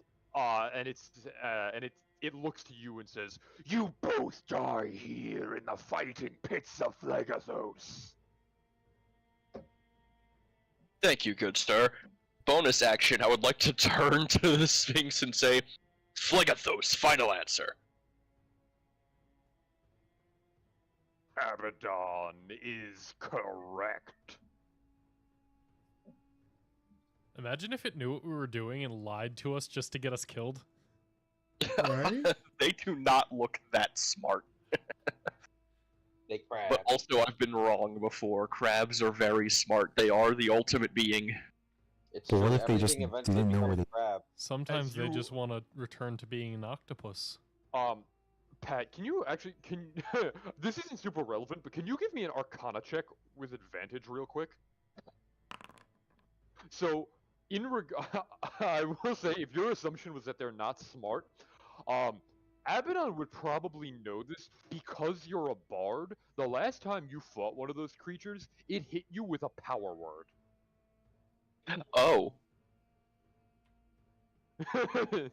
For context. But it worked, so you're okay.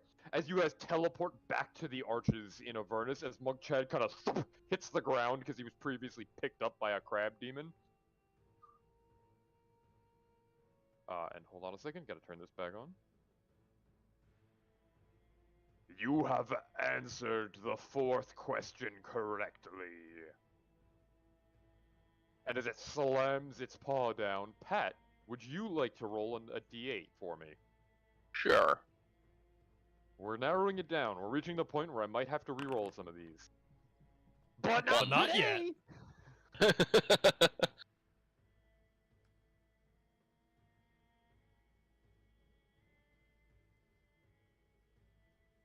Hold on, gotta copy and paste. Oh my god, it's this. Oh, that's not where I thought we were going.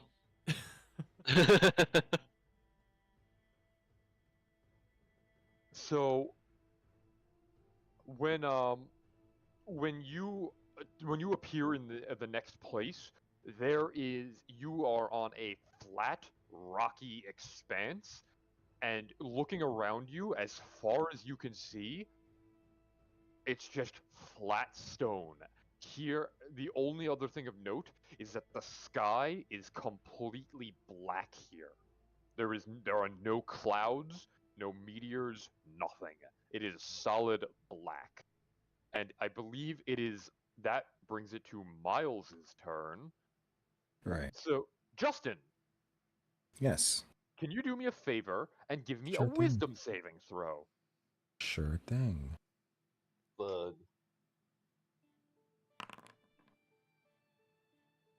Alright, let me just roll this. Wait. Question. I think that +1 is not supposed to be there.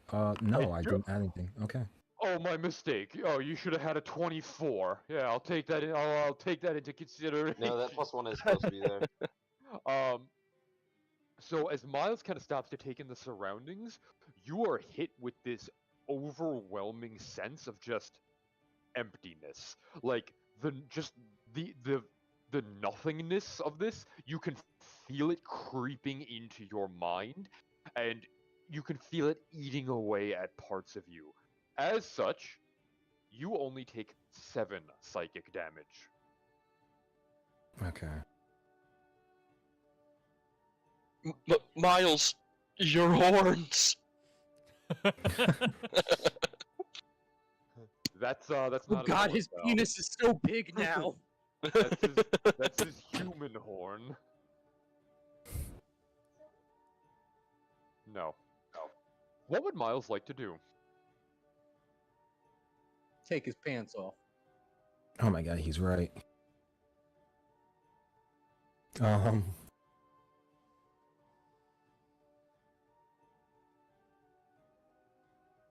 Basically do the same thing I did before. I try to think back on my cars classes All right. to figure out.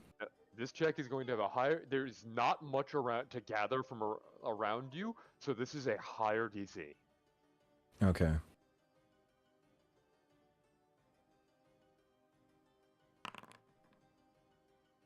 There's nothing.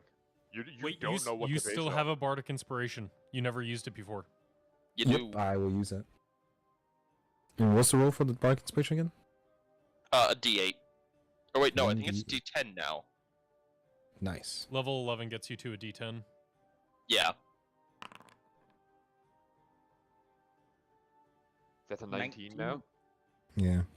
You, as you see Miles kind of bend over, like having a brain blast, like he grips the side of his head and he's like, think, and there's nothing. Can you flash you of have genius no yourself? idea. Flash of Genius. +5. So what is the total? Is that 24. Yeah. That doesn't help. Jesus, That's that was wild. a huge brain blast too. You literally are scraping together every piece of knowledge you've ever learned, but you just have nothing to go off of. There's nothing here.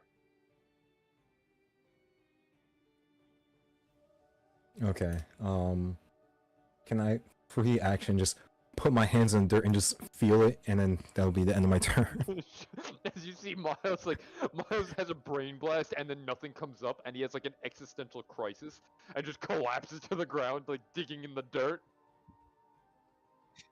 His smarts have left him. All he has now left is dirt, man. Monk Chad, wisdom saving throw. Okay. I believe I got a +3 to that, right? God, I was just looking up gifs of Jimmy Neutron for a second and I forgot how 21. disgusting no that show worries. could be sometimes. Oh my Yeah. god. Well, Yeah. because you passed, you take 12 psychic damage. Yeah. Jesus, that's halved? Yeah, I almost got a max damage roll. As Monk Chad gets this all too familiar, like, just sense of just nothingness and emptiness. And for you, it's particularly potent because as you sit here, you're reminded of your time in the monastery. You can feel the shadows come creeping back. You get this reminder of what you used to be, and it hurts. Oh.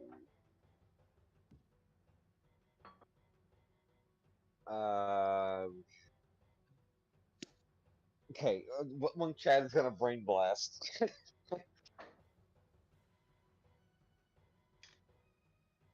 uh,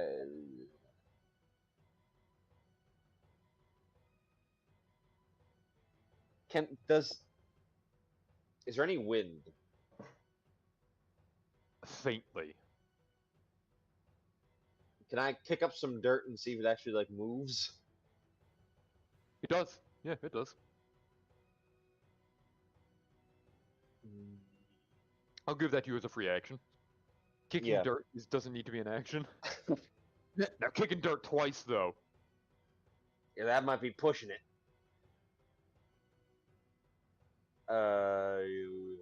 Cat, hello.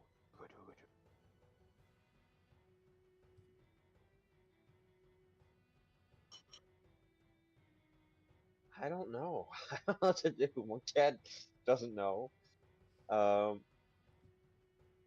So, just, which ones have we visited so far? We got... So we have Dis, Mineros, Stygia, and Cania and Nessus left. If Monk Chad wants to pass, he can pass. Want to type those down? Yeah, I'll throw them in the chat. Does Monk Chad want to pass? Wow.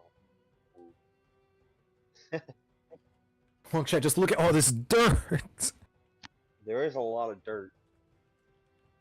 Can You- Monk Chad just you mold move Earth the a dirt. hole for him to sit in? In the hole, there's just a note that says Nessus.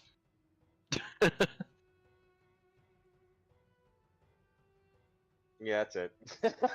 Then, Inga, give me a wisdom saving throw.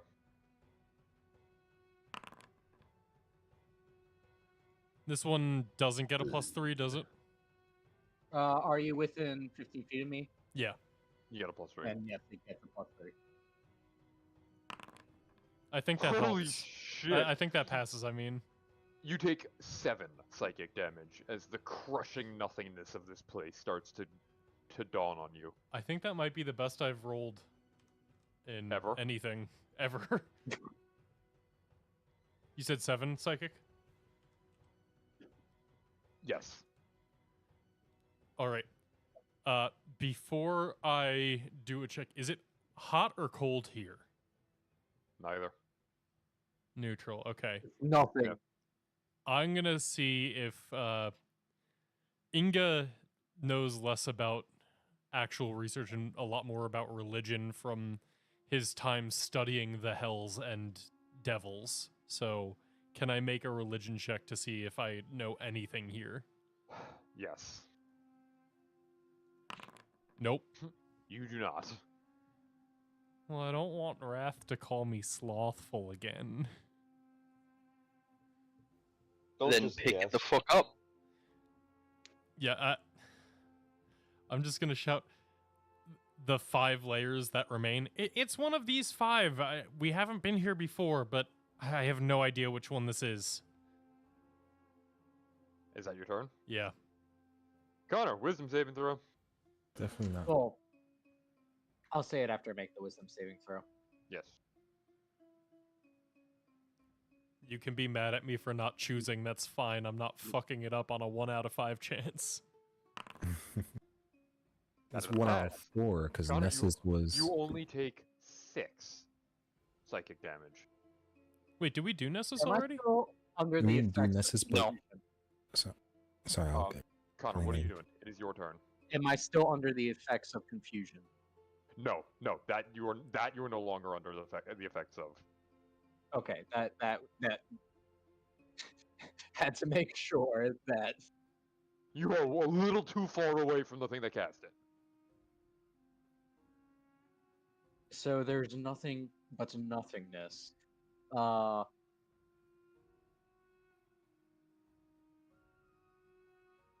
This isn't chaos though. Yeah, that's what I was saying. Like, this is not Nessus, is what I was thinking.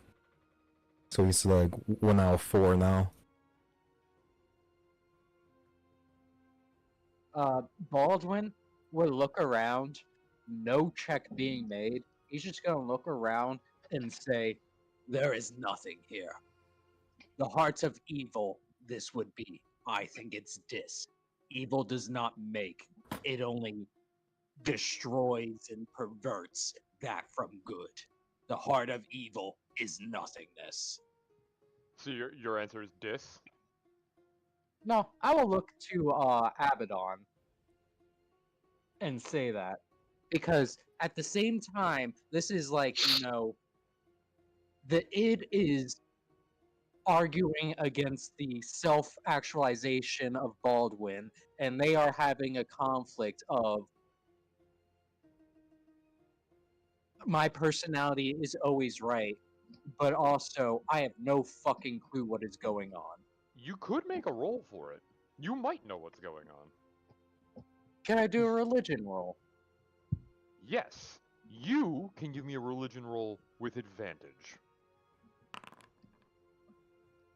Nice. There is a reason you are the only person, and it is only here that you have advantage. Because this is something you might have actually learned about specifically. Growing up in an order of paladins and being raised as a paladin, you would have learned about the hells, the abyss, the underworld, and there is something that you, as you kind of look around and as you utter that, you realize that you are right. The heart of evil is emptiness. And there is only one entity in all of the multiverse that hates other creatures and itself enough to want to be this far away from them. Asmodeus himself. So it is Nessus. Oh, The might be. surface layers of Nessus are a ruinous wasteland of meteors, but the deepest levels are empty. So it's this. No. Then we have to be. I'm gonna continue. I'm gonna spit out my thesis, and I'm gonna end it with: "We are in the heart of evil, Nessus." Do you want to give that as the actual guess? That is the lowest layer, right? What? Yeah, that's the Nessus- ninth layer. Yeah, Nessus is the ninth layer. Then yes, I will give it as the gift after giving a thorough explanation / theological proclamation. Baldwin has given the correct answer. What? And hold on. Also, that Alright. was Connor the player rolling in that one to remember which one was the bottom layer. You have answered 5 correctly. And with another stomp of its paw. Connor, you want to roll a d8 for me? Yeah, I can do that.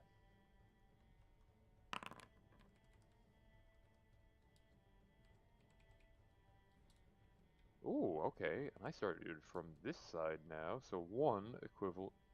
Every time we go corresponds through, I'm just to- gonna put the remaining ones that it could be. Thank you. I feel like that just keeps track a little better.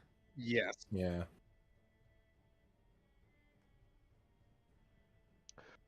As you teleport again, as the scenery changes around you, you are now waist deep in this putrid green swamp, surrounded by dying plants, and well, most of them are dying. Those that aren't have teeth and claws, and you can see them starting to shift and move as you stand in here, and the stench is overwhelming. And it brings it back to Abaddon's turn. Where are we? And Pat, can you do me a favor? Uh-huh. Can you give me a Constitution saving throw?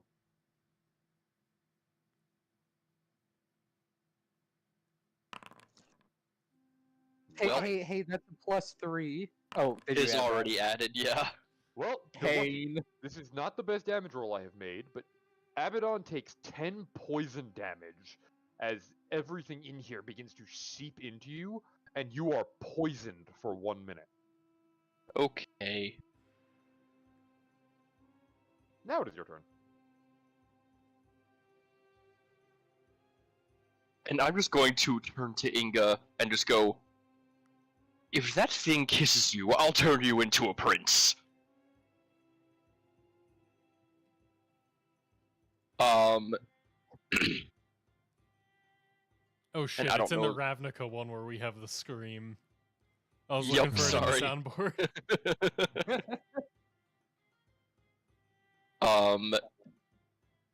I'm good. If it ain't broke, you know. Where am I? 2 nat 1s in a row. You're stuck in a fucking swamp. You got big. You got nothing to worry about. You can barely move. Damn, Pat, that's wild. Yeah, it's rough. Abaddon hasn't been this dirty in a long time, and it's not the good dirty. Well, Miles, my super smart acquaintance. Where the fuck are That's we? a word for it. I imagine that it's not even a bardic inspiration at this point. Abaddon is struggling so much, he just turns to Miles, grabs him by the shoulder, shakes him, and goes, "Where are we? Be smart!" No, I grab him by both shoulders and shake him and say, "Where are we?" And then I'm like, "Hold on, magic. I get out my lute and just strum a horrible chord and just go, "Where me?" Alright, Miles has never been more inspired to get the right answer because he thinks Abaddon might kill him if he doesn't. He's got bigger horns now. He's actually kind of scary. Yes, but there's a little magical twinge to that question. Alright, then it is Miles' turn, who starts me with a Constitution saving throw. Okay. Another fail! Damn, you guys are. This place is doing you in. 12 poison damage. 3. Okay. 12 poison damage, and you are poisoned for a minute. Okay. I don't think 11 passes, but that was +3. Yeah. Also, I just gotta check something real quick. Are they getting poisoned as well, or just taking the poison damage? Yes. They have taken poison damage. They are both poisoned. They have Okay. a poisoned condition for 1 minute. Which I forgot, Pat. Technically, all your rolls should have been at disadvantage. It was a nat 1. I don't Okay, think well, you I could only- do worse. Yeah, I Well- know. So I don't think it matters. It was only one that should have been a disadvantage anyway. Yeah, so it doesn't change anything. But Justin, attack rolls and ability checks for you are going to be made at disadvantage because you're poisoned. Okay. Bop, bop, bop, bop, bop, bop, bop. Can I? So, all the plants are dying They're except for these poisoned. large ones. So, like, Well- some are dying, and the ones that aren't kind of look alive and maybe carnivorous. And they don't look like any plants you've ever seen. But there are. I look up and do I see like a source of light? Like, Give me a perception check. perception. Disadvantage. Disadvantage. Sorry. Yeah, because poison. That's one very good roll. Holy shit, Justin. Alright. Nice. Justin has leached Pat's luck for the night. Yes, you can see there is a source of light, and it's not coming. So there is what looks like a sun over you, beating down on top of you. Despite that, the sky is still dark, except in one direction of the horizon. You can see a very bright glow somewhere off in the distance. It may be like a couple miles away, and as you focus your eyes in, ignoring the stench and the poison running through your veins, you can see what looks like buildings in the distance. And as you focus your eyes in, you got over a 20. You can tell that from here, the buildings themselves don't just appear to be glowing, it appears to be a shimmer. They look like they're made of gold. Place made out of gold. Where in hell? I will is say, though, it? that perception check was your action. Gotcha. Okay.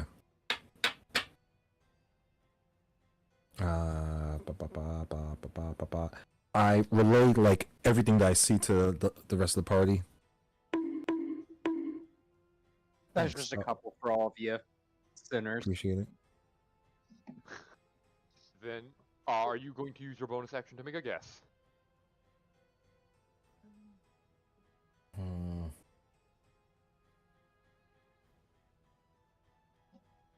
Can I ask a question of someone else before my bonus action? Sure, sure. Abaddon, what is the topmost layer of hell? Is it? The topmost of the topmost was furnace. the This is furnace. not it. It's a Where we furnace. were. Never mind. And it is Monk Chad's turn, who does not have to give me the Constitution saving throw. Nope. Smells However- kind of stinky. Can you give me a Dex saving throw? Sure. Do I get +3 on this? Yes. Forgot if It's all those all saving throws or just the mind. I think it's all saving throws, because you're small. You managed to keep your head above the muck. Ah, yeah, Oh, alright. no. Huh? Where in the fuck? Where does she?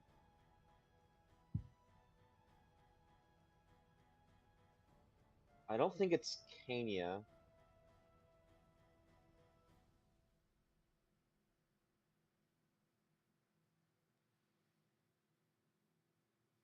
Poison. I've heard Stygia before. Where the fuck have I heard Stygia? Stygia is like an ice lake.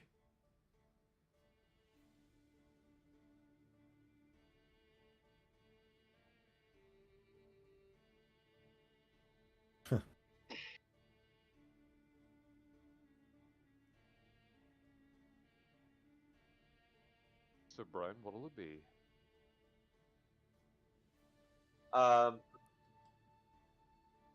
Can Monk Chad make a history check to see if he remembers anything being said about a place like this? Yes! Yes, you can!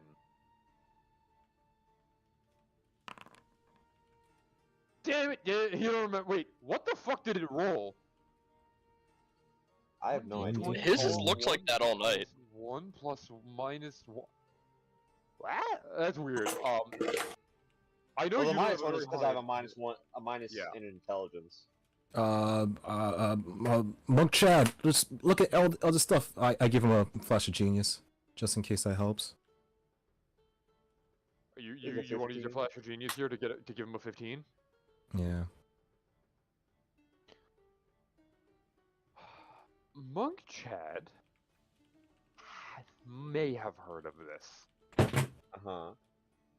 Back in the monastery days, back when you were, accidentally being tutored by shadow monks, you learned a little bit about the underworld. And there's one thing in particular that normally this would be a fail, but thanks to Miles, it's not, because you might have learned about the cities of the underworld. And you know that only a few layers of the underworld are known to have large cities, and that it's Dis, Maladomini, and is it Phlegethos? No, it's not. Hold on, let me check my notes. Not Phlegethos. Minoros. Minoros is the other one that has a city. So it's Dis, Minoros, and Maladomini are the ones that are known for having large cities. And there's a golden city in the golden shimmering city in the distance. Yeah, if you had a better memory, you might remember which one that is, but you only got a 15. Yeah, yeah.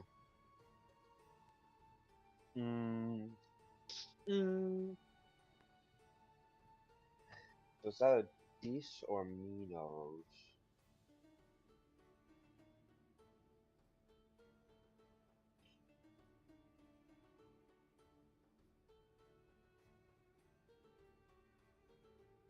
Monk Chad's just gonna yell out, It's either Dis or Mineros! And end his turn. Okay, it's Inga's turn. First, give me a Constitution saving throw. And then a dex save.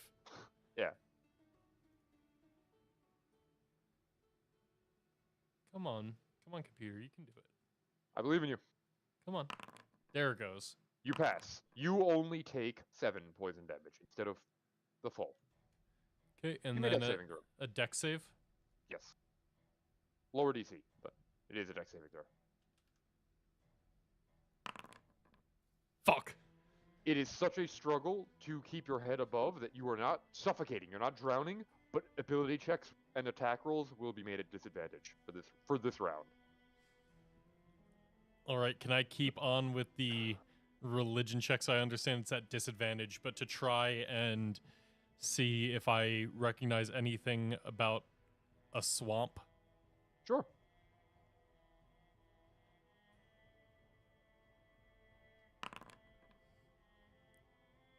$13 is not enough. Okay. And that wasn't even at disadvantage. I'm really trying to not metagame here. So on a 1, I'm going Dis. On a 2, I'm going Mineros. I'm not gonna let you pass unless you get the saving throw. So. Oh wait, I could flash of Unless genius me too. Wait. No, I've decided. Mineros. It's Mineros. Get us out of here. And you're using that as your bonus action answer? I am. Inga has guessed correct.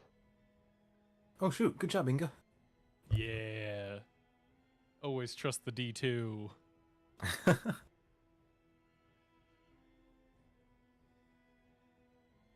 You have answered 6 questions correctly. 3 more to go. And as it stomps its paw again, Zach, roll a d8 for me. 1, 2, 3, 4, 5. Oh, okay. No, out of the ones we have left,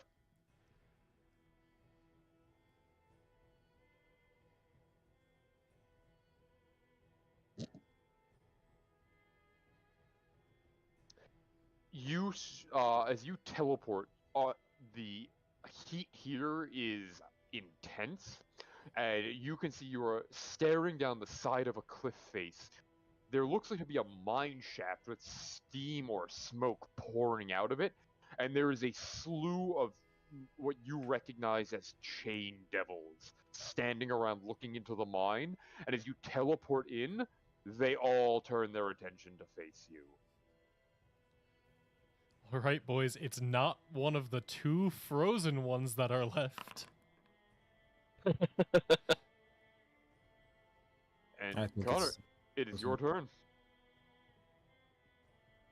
I'm just gonna turn to Abaddon, who I would assume actually knows something, seeing as we've eliminated a lot, and say, Abaddon, where is this? There are 2 chain devils that go after you. It might be worth giving out a guess.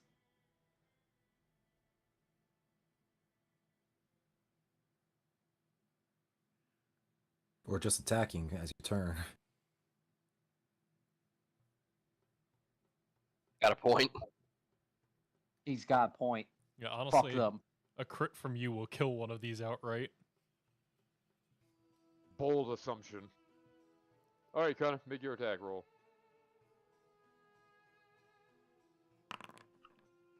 Yeah, it's safe to say that's a hit. Well, that was normal. It wasn't the Fiend or Undead, so I actually add a D8 to this, I believe. I thought that was a damage? Yeah, to the damage, yeah. So, 19 total? Yeah. Or, okay. I mean, yeah, it's a fiend. Alright, that's one hit. As this thing turns and starts whipping its chains up, you just see this Baldwin dives in head first and just cuts across this one, not wasting any time.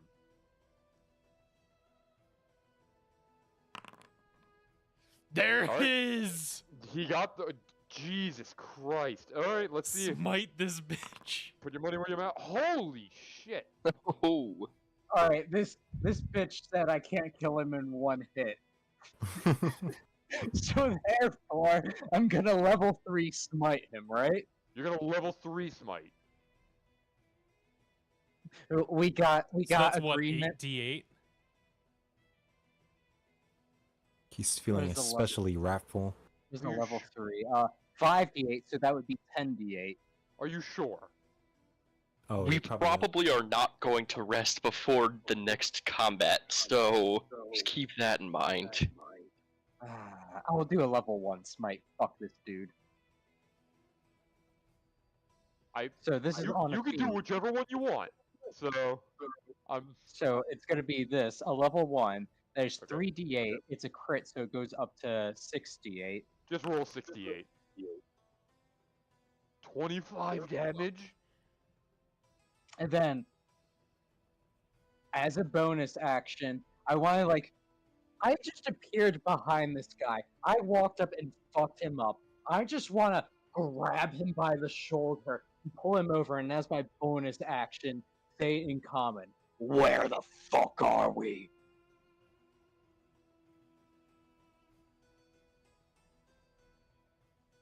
I'm not gonna let you roll the intimidation roll, but future ones might have advantage. Cause it's alive! It is alive! It lived! God damn though, that's some heavy damage. And it's that one's turn.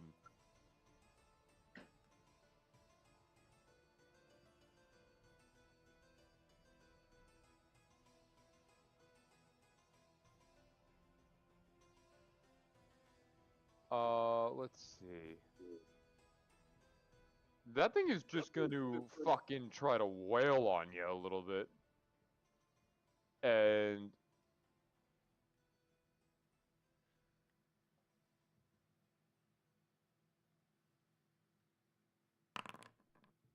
Connor, does that hit you? I think That it does does. hit. That does hit. You take 11 slashing damage, and you're grappled. Which means you are grappled and restrained. And then it's going to attack you again with advantage because you're restrained. Oh my god! It got a 27 on the first one, and with advantage it gets a 13. Damn right. And then you, Baldwin hears a voice in his head.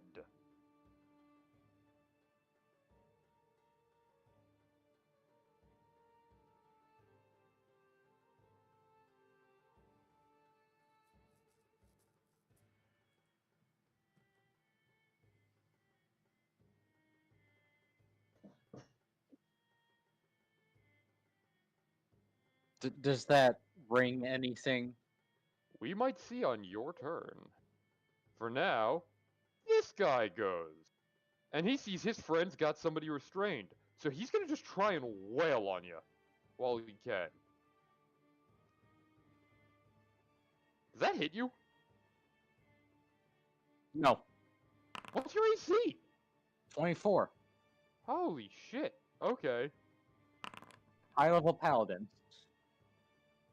Well, he doesn't hit you. You can build a paladin to have 20 AC at level 1. The high AC is what paladin do. Alright, Pat. Abaddon's turn. Alright, so, tongues, I checked, lasts an hour, but also I have a feeling these things speak Infernal. Is tongues concentration? No. Oh, cool. Also, oh yeah, because I was like, yeah, wait, no concentration checks. You are still poisoned, by the way. Yeah. So, I am going to, look at this guy and say, I suggest you answer him. Which level of hell are we on? When he gets out, he's not going to ask as kindly as he did just now.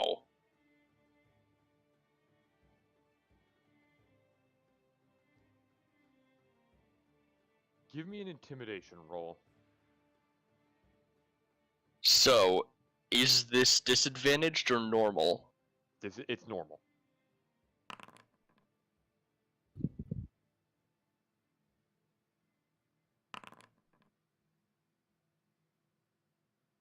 Yeah.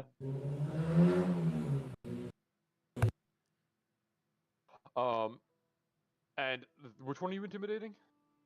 The one that has him grappled. So this one, its head Yep. turns to you, and it looks to you, and it says, "The Iron Tower of Dispater does not heed to your will."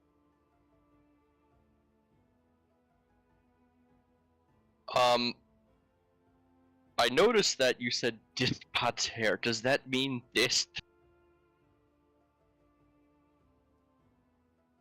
What would you like to do? That was your action.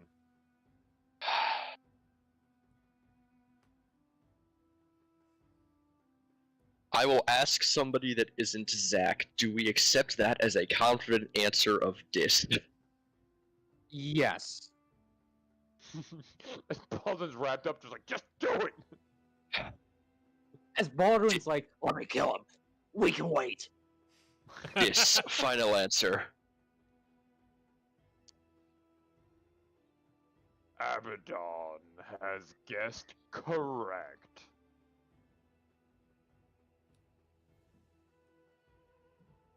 And let me delete all you guys from here. Yoink.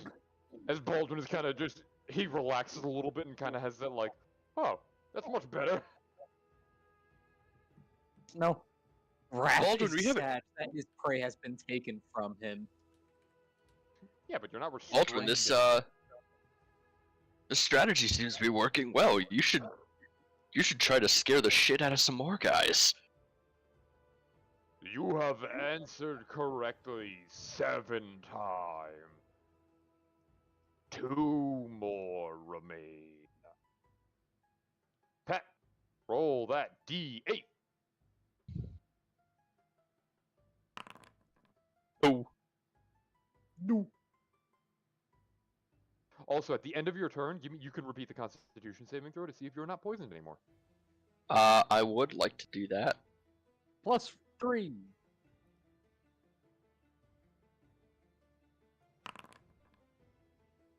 Ooh. I think I'm still poisoned. Is that +3, or did you add the +3? Yeah, that's with the +3. You are still poisoned. So as you guys teleport again, you are hit with a frigid cold, standing atop an iceberg in a floating sea of chilling water. And as you gain your bearings, you can see I guess you hear the Sphinx bellows out again. Where are we? And as it does, the whole iceberg shakes, and you see bursting out of the water is a massive form on either side of you. As 2 massive centipede-like creatures come bursting out of the water and start crawling up onto the iceberg, and as they hiss, steam begins to pour out of their mouths. Pat, it's your favorite. Actually, I'm over there. I moved it by accident.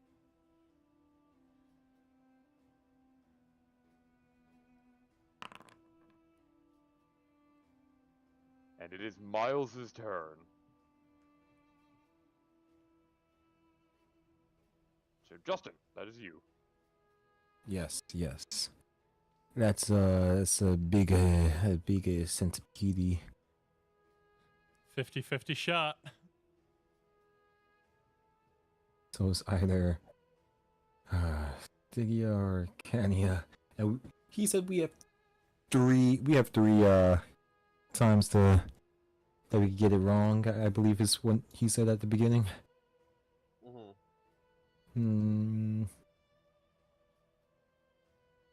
50-50 shot.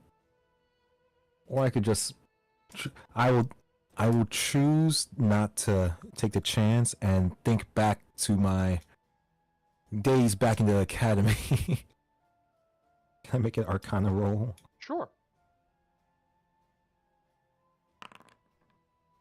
Miles knows there are 2 layers of hell that are quite predominantly icy and frozen.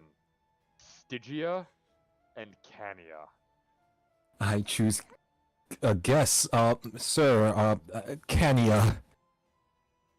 Are you using your bonus action to guess? Yeah. Miles has Damn it. guessed Incorrect. incorrect.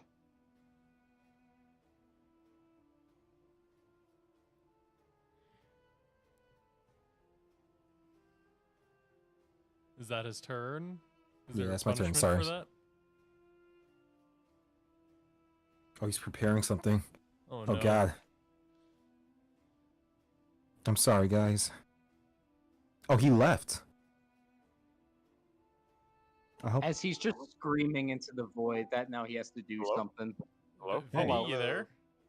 There we go. Okay, yes, there we go. We're good. We're good. Didn't fuck up my audio. We're good.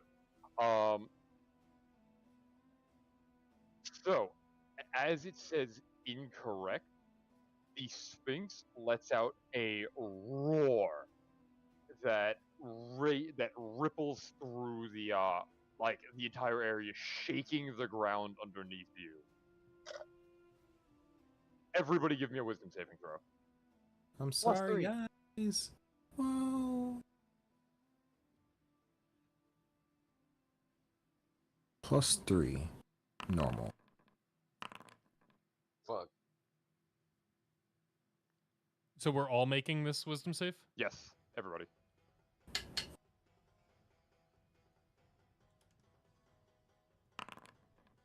I'm fine.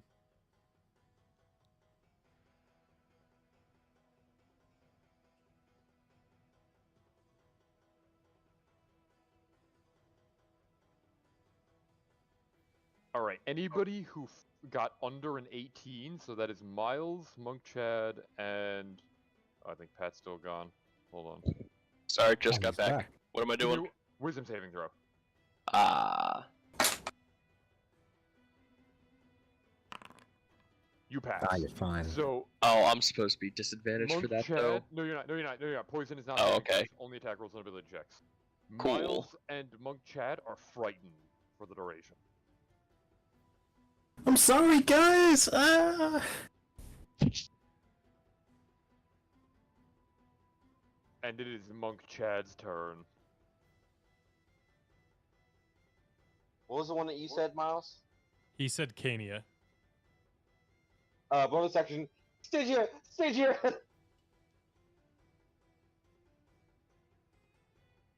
Wait.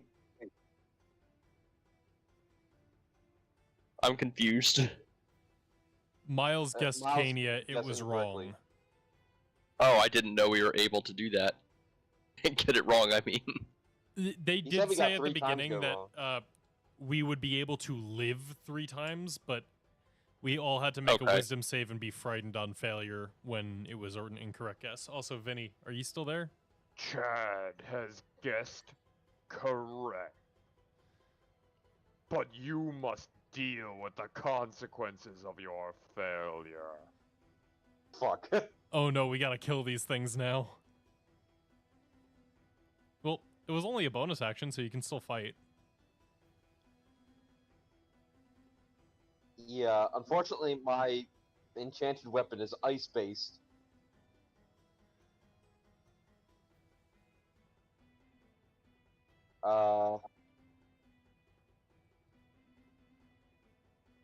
Fuck it.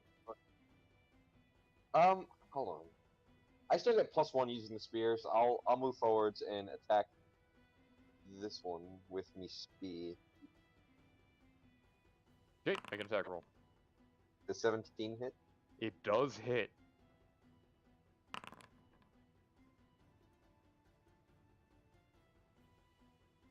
So as you plunge the spear into it, normally where you see like wherever you hit somebody with the spear, you see these veins of ice spread out from the wound and start to engulf the creature.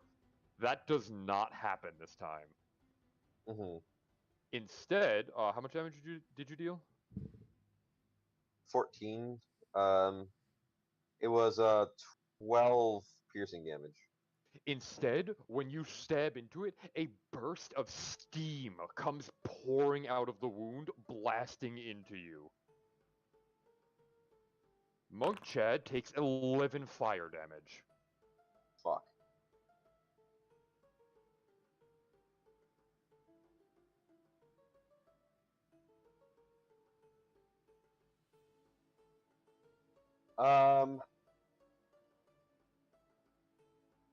Monk Chad doesn't want to do that again because it might kill him.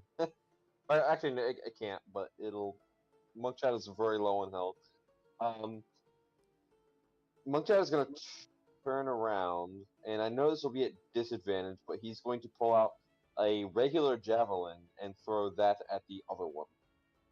Okay, make that roll disadvantage. Does 16 hit? It does not. Fair enough. The javelin That hits the turn. creature's hide and bounces off seemingly without damaging it.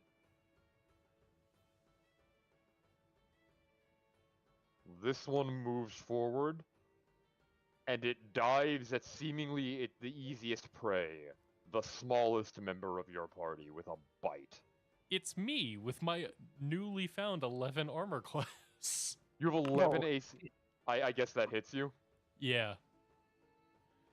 That would have before anyway. It would have before, but yeah, I took a -5 due to that contract. Alright, then you take 59 damage. Holy Oh shit. Oh my my God, what? god! Badabba. Wait, hold on. That doesn't seem right. It does 6d10 plus 3d6. What in the fuck? Yeah, it does. Is that actually how much damage that does? Yeah, apparently. That's what it says on D&D Beyond that I'm looking at. Holy shit! But I guess that's just a really good damage roll. I only got one roll below a 5. Oh my god. As it just picks Inga up and rows of serrated teeth shred into him, dealing more damage in one hit than I think I've ever dealt with a monster. I mean, granted, you've seen giants before. This thing is bigger. Like, it is massive. Inga alone is about the size of its head. If not, its head might be bigger. I'm sorry, Inga. Alright, let's see that extra attack. What are you talking about? Oh, I was just assuming that it had multi-attack and was gonna kill me. Nope. It is your turn now. I am going to call upon everything primordial in me and swallow up the waters of Stygia to try and force them back.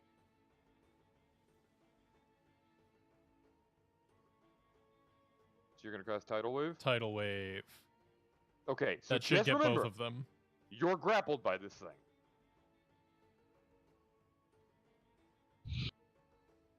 Is this still what you want to do?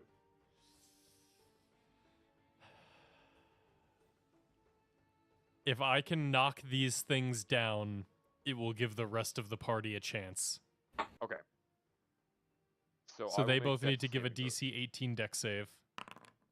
The one grappling you got the 11. The other one got an 8. Wow, They're really both bad then. knocked prone. And they take 14 magical bludgeoning.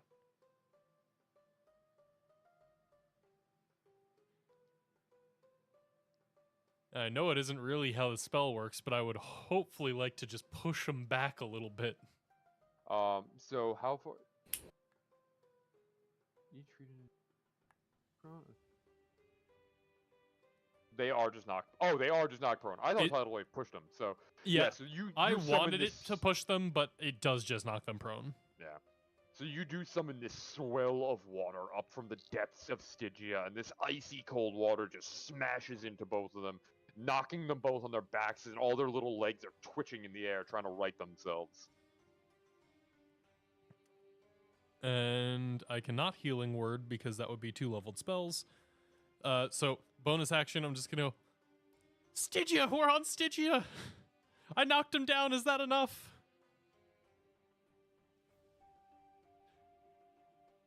The second one goes. Yeah, I didn't think that would work, but worth a try. Half movement, stand back up, and it's going to go after the other smallest member of your party. What is Monk Chad's AC? 16. I'm about to die. Farewell. Yeah, hit. Farewell to you. Yep, my I'm dead. friend. Bruh! You rolled even higher!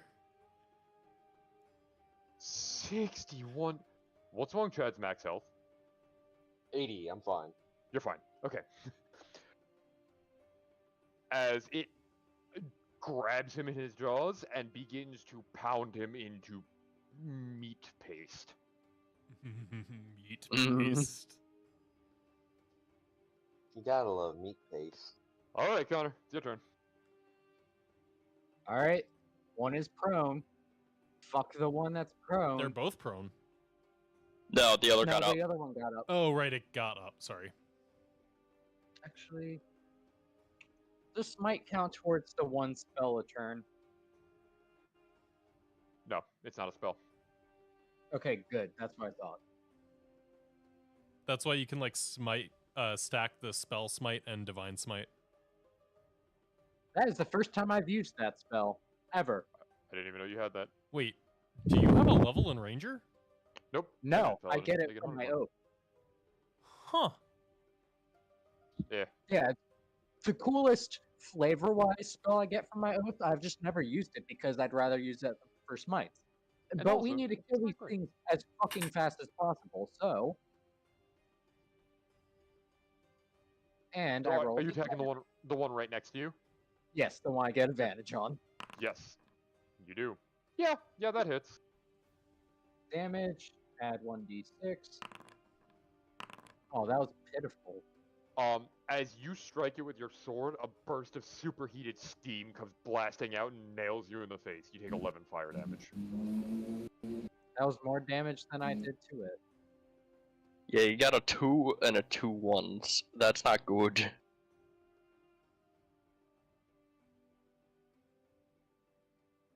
Oh, I used the spell. May as well. That's it. You take another 11 fire damage as you just push through that same steam and hit it in the same spot, and you deal 23 damage to it. As Raph just has a break in consciousness, looks over to Miles and just says, I've done the math. At this rate, I think I will die before I kill this thing. Abaddon's turn. Yeah, yeah. There's no role playing here. I'm just gonna heal everyone. That is very much 18 appreciated. all. Abaddon streams a beautiful little song of "Oh fuck." So choose up to 6 creatures in a 30. Yeah, I just choose us 5. So.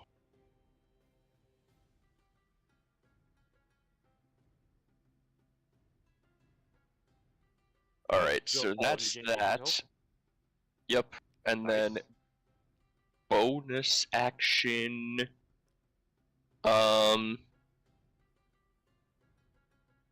Chad, I think even if I do give you, wait, you go before it does again. So I'm going to go look to Chad and say, hey, get the fuck out of that thing's mouth.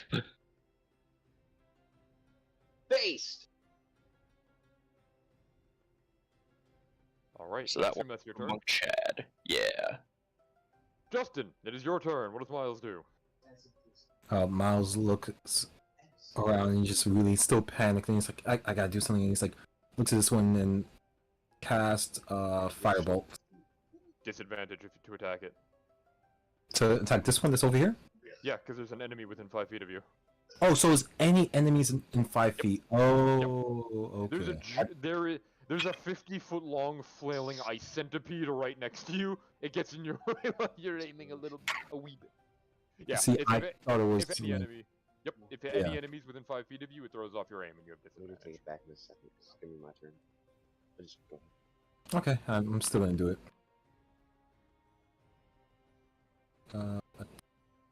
Yeah. I'm waiting for Justin to get to. Oh my god. You still hit. Cool. Now, I believe you still have your Bardic Inspiration. But actually, you might. No, don't use it I on this. used Never one. mind. I think I used one before. Did you give me a second one? He I did give you a second one, but save it. Okay. Gotcha. So you're not using it to add to damage? No. Okay, roll for damage. What? That doesn't make sense. What happened? Alright. 90-10. Something's wrong here. I do that damage, not you. Something's wrong here. 3d10. What did you do? Just take the So, first my- 3, which would be 17, I guess. Yeah, do that. 17 fire damage. Yeah, because I was messing with my firebolt, and because I'm like, oh, it says in level 10 supposed to do 3d10. So in Yeah, my thing, I put 3d10 in the damage Oh, formula. it also probably has the cantrip scaling, so it's tripling that. Okay. You didn't know that Miles is a 32nd level spellcaster? So I'm gonna take this. Wait, 9, 10. Yeah, 17. Okay. So you launch a pretty significant firebolt at this thing. Miles is experienced enough to know the firebolt hits it and appears to be ineffective. There is Cool. not, cool, there cool, is not cool. a scorch mark left on it. The firebolt almost looks like it vaporizes before it even makes contact. Ah, so fire isn't working. Okay. It's Miles is just thinking like, what can I do? What can I do? There's a bonus action or reaction. I told you not to use it because I had a suspicion that Mm, because its body was super hot inside that it was still not going to work. Super gotcha. Hot. hot. I don't think I have a bonus action. Okay, it's my turn.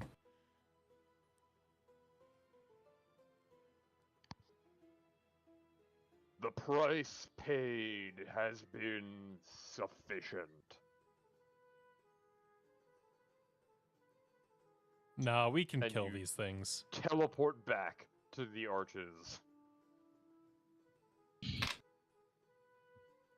8 questions have been answered. 1 remains. Malbolg, Malbolg. Justin! Oh no, hold on. It was Monk Chad. Brian, roll a d8 for me. Oh boy, I I wonder wonder where we're did gonna he go. I think it's Nessa. And he could put us Holy back shit. somewhere we've been. Does that perfectly place us at the one that was undiscovered?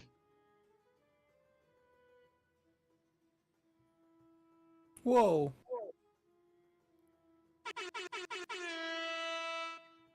Did we actually not have any rerolls? Where are we? And it is Monk Chad's turn, and at the start of his turn, as you appear in this frozen wasteland, you can see it looks similar to the last one, but you are on solid ground, only now you are in the middle of a raging storm. Monk Chad, give me a dexterity saving throw. Oh boy. +3, so 15.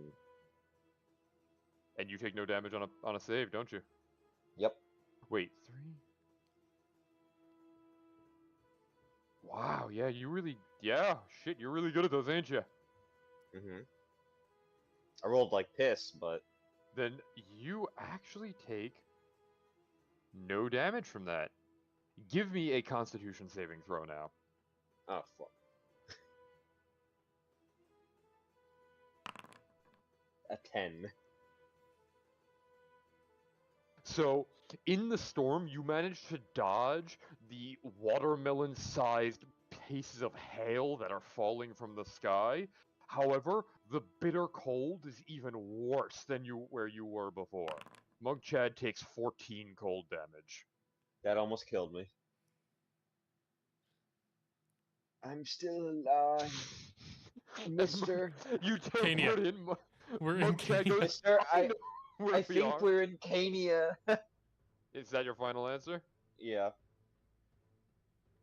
Chad has guessed correct. And you, as soon as you appear, you teleport back out.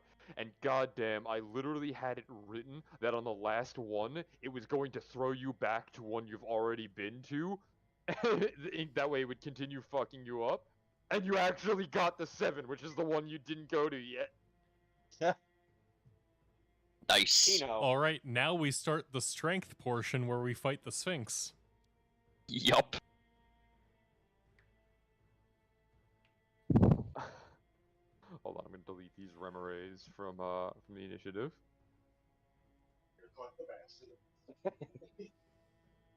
The mortals have answered all 9 questions.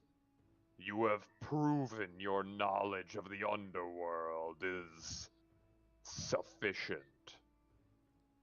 You may access the arches. Yeah. Why, thanks, mister. And you can see that as the Sphinx steps back to about here, it Actually, you know, I'm not gonna change the map. It raises up one of its paws and touches it to the side of one of these like stone pillars, and you feel the entire hill like quake, and the stones start to crumble and fall away. And out from the stones, you can see that where they were once standing, there are these big black crystals that begin to rise up in the air from where these stone pillars were standing, and they drift through the air and start to kind of spiral kind of behind the Sphinx, making this big solid ring of black crystal.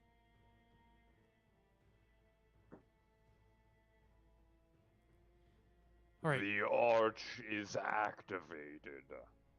Insert a keystone or state a plane, and you may travel at your own will. Maybe we take a minute. I think I need to and I'm just gonna turn to Monk Chad as I pull out my healer's kit. I think we could both use a moment.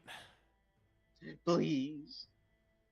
All right, so I'm gonna do 2 charges of my healer's kit, one for him, one for me. The arches are at your disposal. Monk Chad, you get 17 back, and I get 16 back. Nice. Thank you. Can I look up at the Sphinx and hold up the teleporter key that takes like us from like Connolly to Kennedy and be like, will this work? Oh, hold on a second. Gotta do something real quick.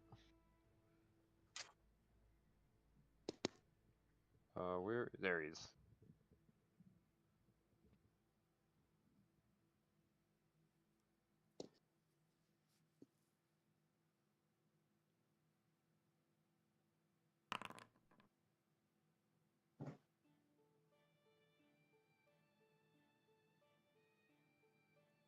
The arches were designed by Asmodeus himself. Their purpose is to transport legions from one layer of hell to the other, in order to fight the Blood War. A key to the mortal realm will not work within this arch. Wah wah. Only an arch constructed within the material realm can activate a key such as yours. Damn it.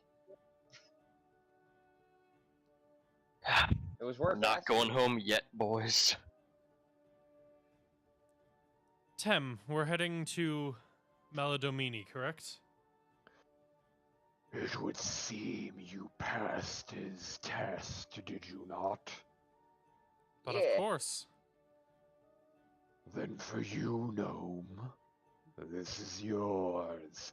And he extends this big clawed hand to you, and you can see he hands you this little hexagon-shaped bone-white stone that has a blood-red rune carved into it.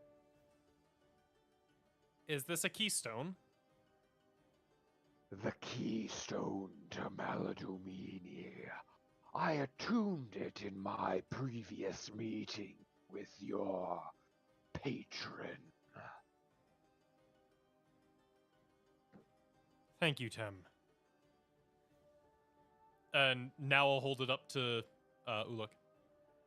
So will this work then?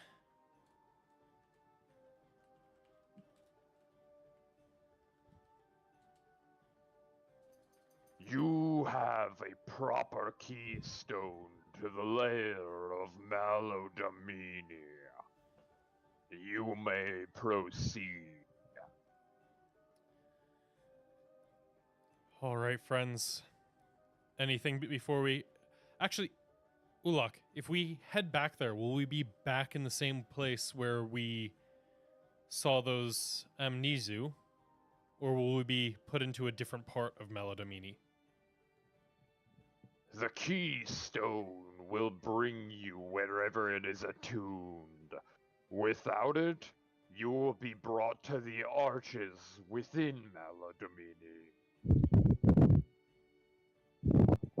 Well, Tem said he attuned it to Pelicitavius's place. Are we all ready? Does anybody else I'm need still a spot hurt, of... but Yeah, does anybody else need a spot of healing before we go through?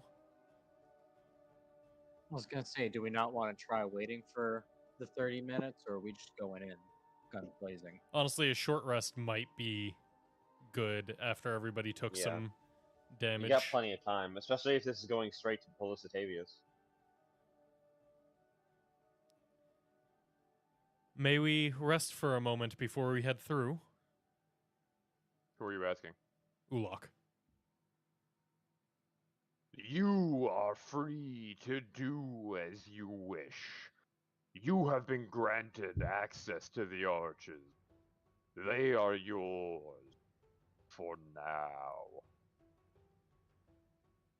Thank you, Great Uloch. And yeah, that sounds to me like we have the hour for a short rest. Yeah. Yeah. You're taking a short rest? Yeah. Yeah. So as you guys Yeah. kind of sit down on the rocks, taking your breather, kind of gathering your bearings before you head through this thing and go God knows where. Zach. Temco kind of crawls over on all fours to Inga, crouching down beside him to be on his level. And as his head comes near yours, you hear him say in common, I suppose as we get this ready, it wouldn't hurt to be a little more honest with you. That would be appreciated. Anything you can tell us about what we're heading into? Pelicitavius knows you're coming. I figured there was a chance of that. He only agreed to the meetings with me because I said I could get him a meeting with you. And what does this meeting entail? That is information I don't have. I expect he plans on killing you. There is something to your advantage, though. And what would Brian, that be? stop rolling like that. I'm not trying Better. to. what are you doing? How many hit dice do you have? Jesus Christ! I had Well, we all have I'm 11. I'm not even at full. Monk Chad takes a real breather. Do you really have 0 constitution? Yes. Oh. I have the tough feat, so I at least get +2 health per level. But no, I have no constitution. And what is Wait. this, advantage we have? Pelicitavius knows that you're coming. It doesn't know that he is. And he points to Baldwin. Yes, Wrath is proving very useful in this situation. An Do we- effective weapon for killing thieves. It might be the advantage we need to get out alive. And you don't think that he would have reinforcements back up when we appear? He certainly will. But I assume that's something we can deal with. Yes, it's mostly him that I'm concerned about.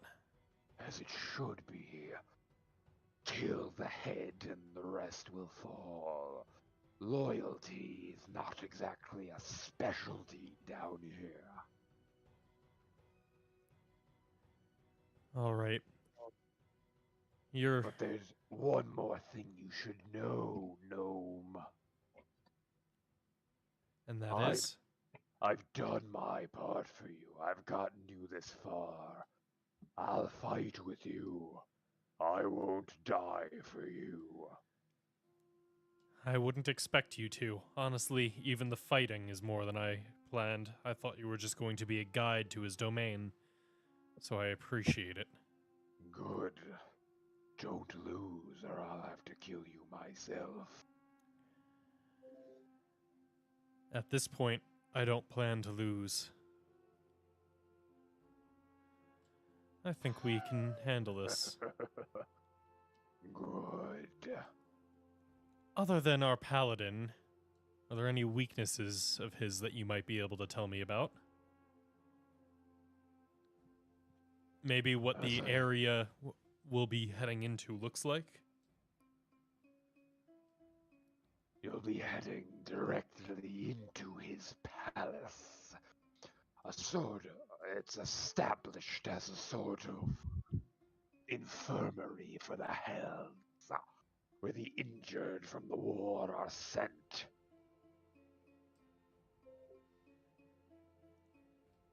Interesting. I'll have to think on that, see if there's something we can use to our advantage. The lair is designed to be one to restore the unholy. I assume it's going to have the opposite effect on a mortal.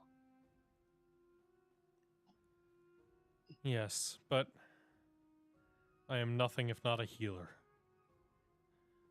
At the very least, I will keep the others up while they strike down Pelicitavius, but I will be the one to get that final blow.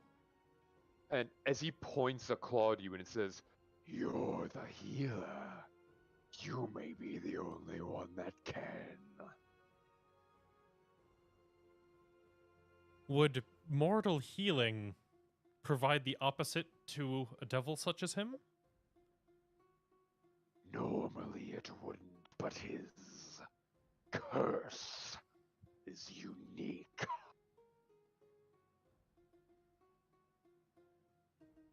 Well, it's a good thing I prepped heal as one of my spells for the day.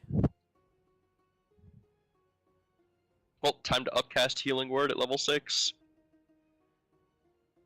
Got 2 mass cure wounds, 1 heal. We got this.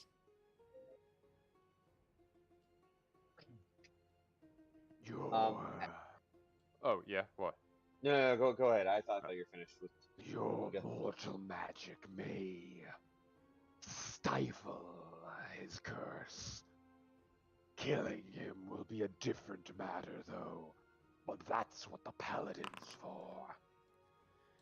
Yes, and this is his home plane, so if we slay him there, he won't reform, correct? And with what you've read from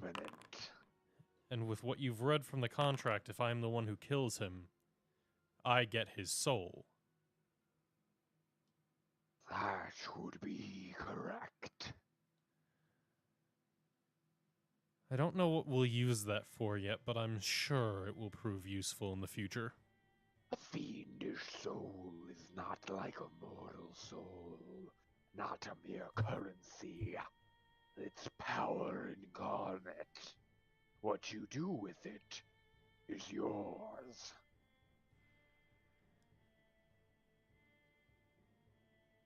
We will see. I am done bringing fiendish magic into my life. But if it can be used to help this war on the mortal plane, I'm sure we can find some benefits. Then what do you say we end our little problem once and for all? That's the plan. Good. Don't disappoint me. You sound just like my father. And I think that's where we're gonna end it. Because I gotta build a couple encounters. And a map. Alright. Real